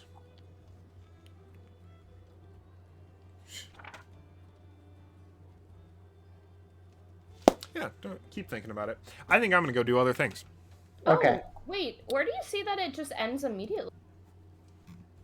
Because the one I'm looking at is you can't be cast from a tattoo dawn. I'm looking at Spell Rot Tattoo 3rd level at the end of the second paragraph. It says, the tattoo glows faintly while you cast a spell and for the spell's duration. Once the spell ends, the tattoo vanishes from your skin. What's the title of the item you're looking at? The one that I just looked at was Masquerade 2. It's up. It's still wondrous. It's not like uncommon. What But it was says- called? What? Masquerade Tattoo, specifically. where it says, once the spell is cast from the tattoo, it can't be cast from the tattoo again until the next dawn. They work differently. Yeah. It's a different kind of tattoo. Okay. Okay, yeah, I should probably... Do you want the masquerade tattoo?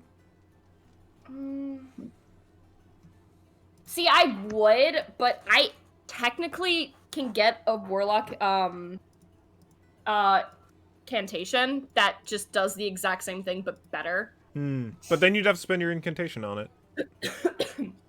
I'm gonna be honest, I probably already was too. Ah, funny. Okay, the masquerade tattoo is for a specific. It gives specific spell, effects, that's why. Yeah.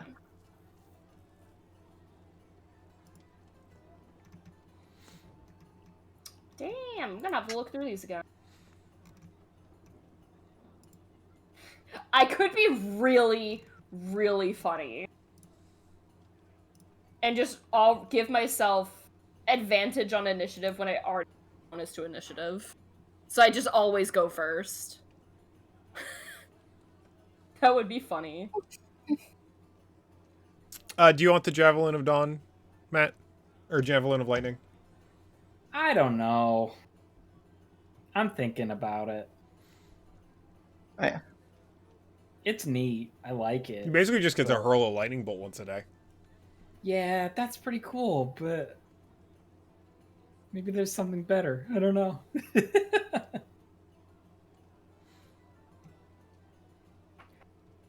Okay. I can also do this. So I've always wanted to be a wild magic sorcerer, right? There's an item, apparently, that'll let you roll on the magic surge table. Really? What's the item called? Feywild Shard. Oh, And you do not understand how tempted I am. Because it's good.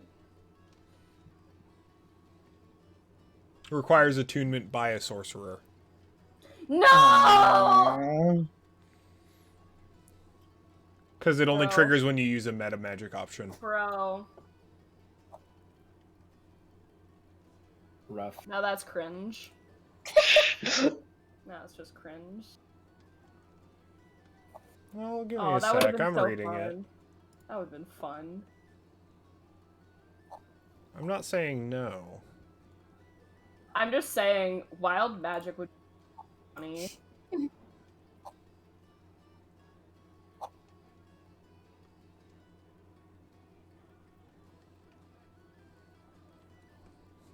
I also was thinking in the line of, I think that would just a genie's, like, gold mine. Just be like, you want to do this? No, here.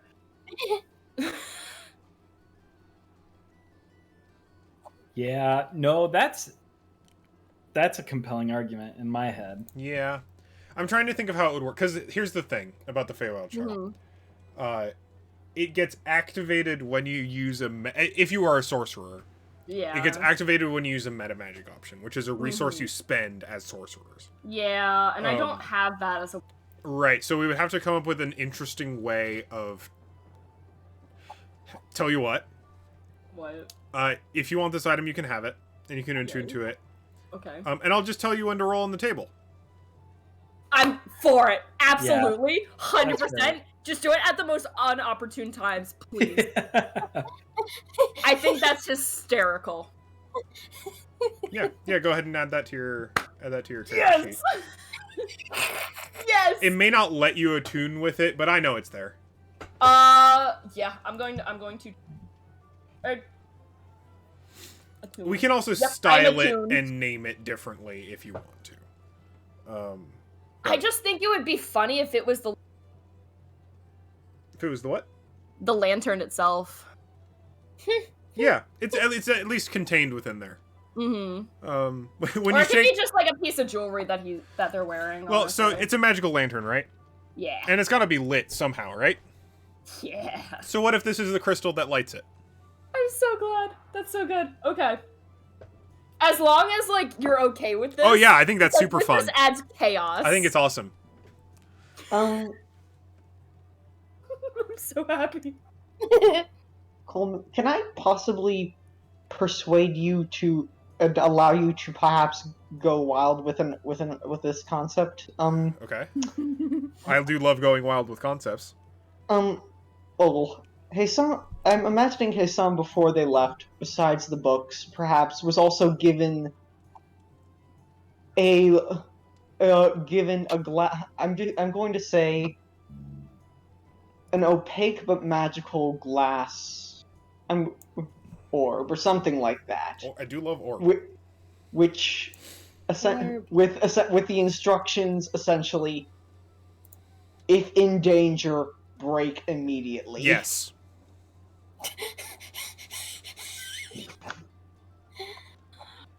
Orb. Yeah, And absolutely. and he does not know what it does. Yeah, neither Eli nor Hasan knows what it does. Correct. Yeah. Yeah, please add orb to your character sheet. Thank you. I'll humber that for you right now. I'm Oh my reading God. through the wild magic sorcerer table.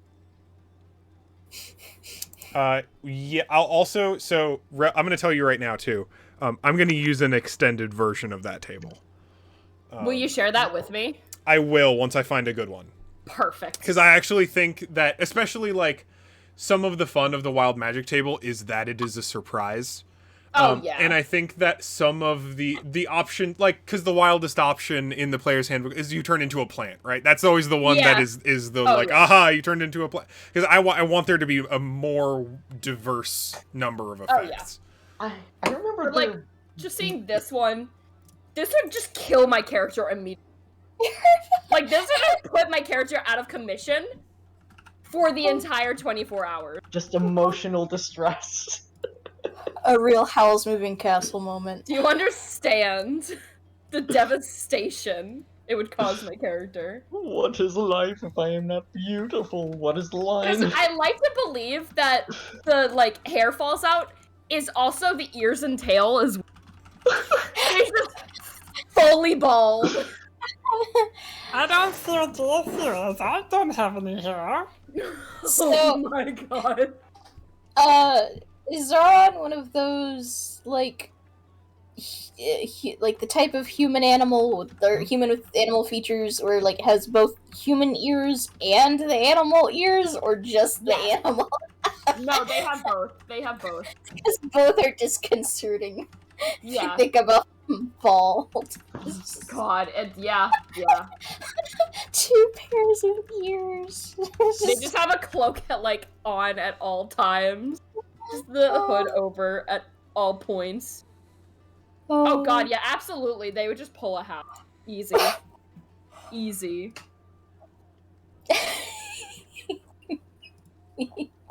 Listen, this is the character that gets up an hour before everyone else just to style their hair. And just that. So good. Oh, I'm so excited now. Icon. Iconic behavior. I like the freedom of this item because I get to roll on the magic table whenever I want. You don't even have to trigger it. I just can just say, hey, you're hanging around, roll on the wild magic table. It could just be, and just, we're doing nothing. Mm-hmm. And I just, all right, boom. Whenever your Efreet decides that you're not, All right, your life is not interesting enough. There are going to be 12 flumps right in front of you right now. Flumps. It's all flumps. Mm-hmm. Oops, all flumps. My favorite cereal. Mm-hmm. Very excited. This is probably one of, like, the better things I could have grabbed, just because it's so out there. And thank you, DM, for letting me do this. Yeah, of course. This is so good already. Everything's better with wild magic. Oh my god. I've always wanted to do a wild magic character, just because they look so fun. I love this. I've added the Orb of Emergency to your character sheet, Hasan. Thank you. Orb of Emergency. God.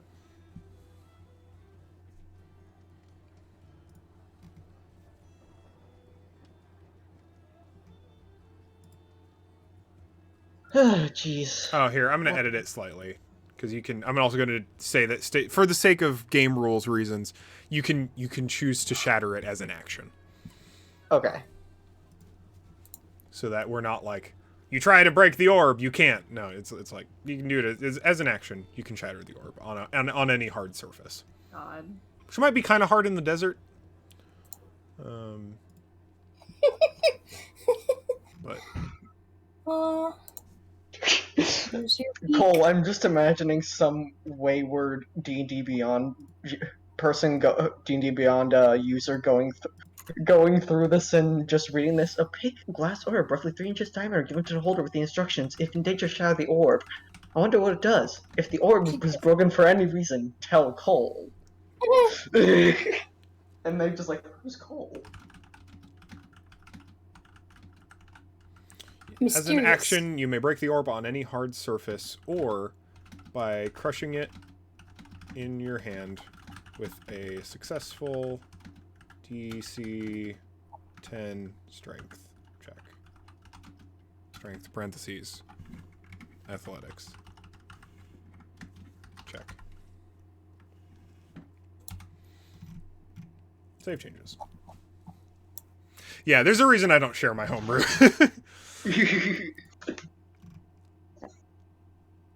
Got your sashi. We've got the staff of the praetor. But you must save your sashi. You must share your sashi with the world. Your sashi deserves to be seen. Your sashi I do love that your sashi has the ability homemaker. That is my favorite part of the entire stat sheet. Is that while living in a given location, such as a tavern room, guild hall, or farmland barn, he raises the lifestyle of all creatures living in that location by 1 tier without requiring additional expenses. I just think that that's fun and cute. That's a Just makes life a little better. Everyone ought to have a sashi. Everyone should have a dragon boy. To putter around the house. I feel like, Hannah, didn't you and I talk recently about it would be really funny if, like, Agnalai just, like, talked to... Was it Cheeps, specifically? Or, like, your Sashi? We imagined, Cheeps and Agnalai, like, kind of, like, bonding over, like, roguey thing, causing mayhem around the house. Silly. Funny. So what's your favorite thing you stole? I don't know if Agnalai's actually stolen things, is the thing. Agnalai was a housemaid. Yeah, I remember that, yeah.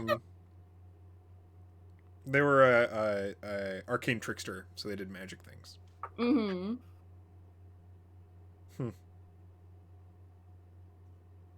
Funny. Alright, it's bedtime. Okay. Bedtime. Good night. I'm gonna stop recording.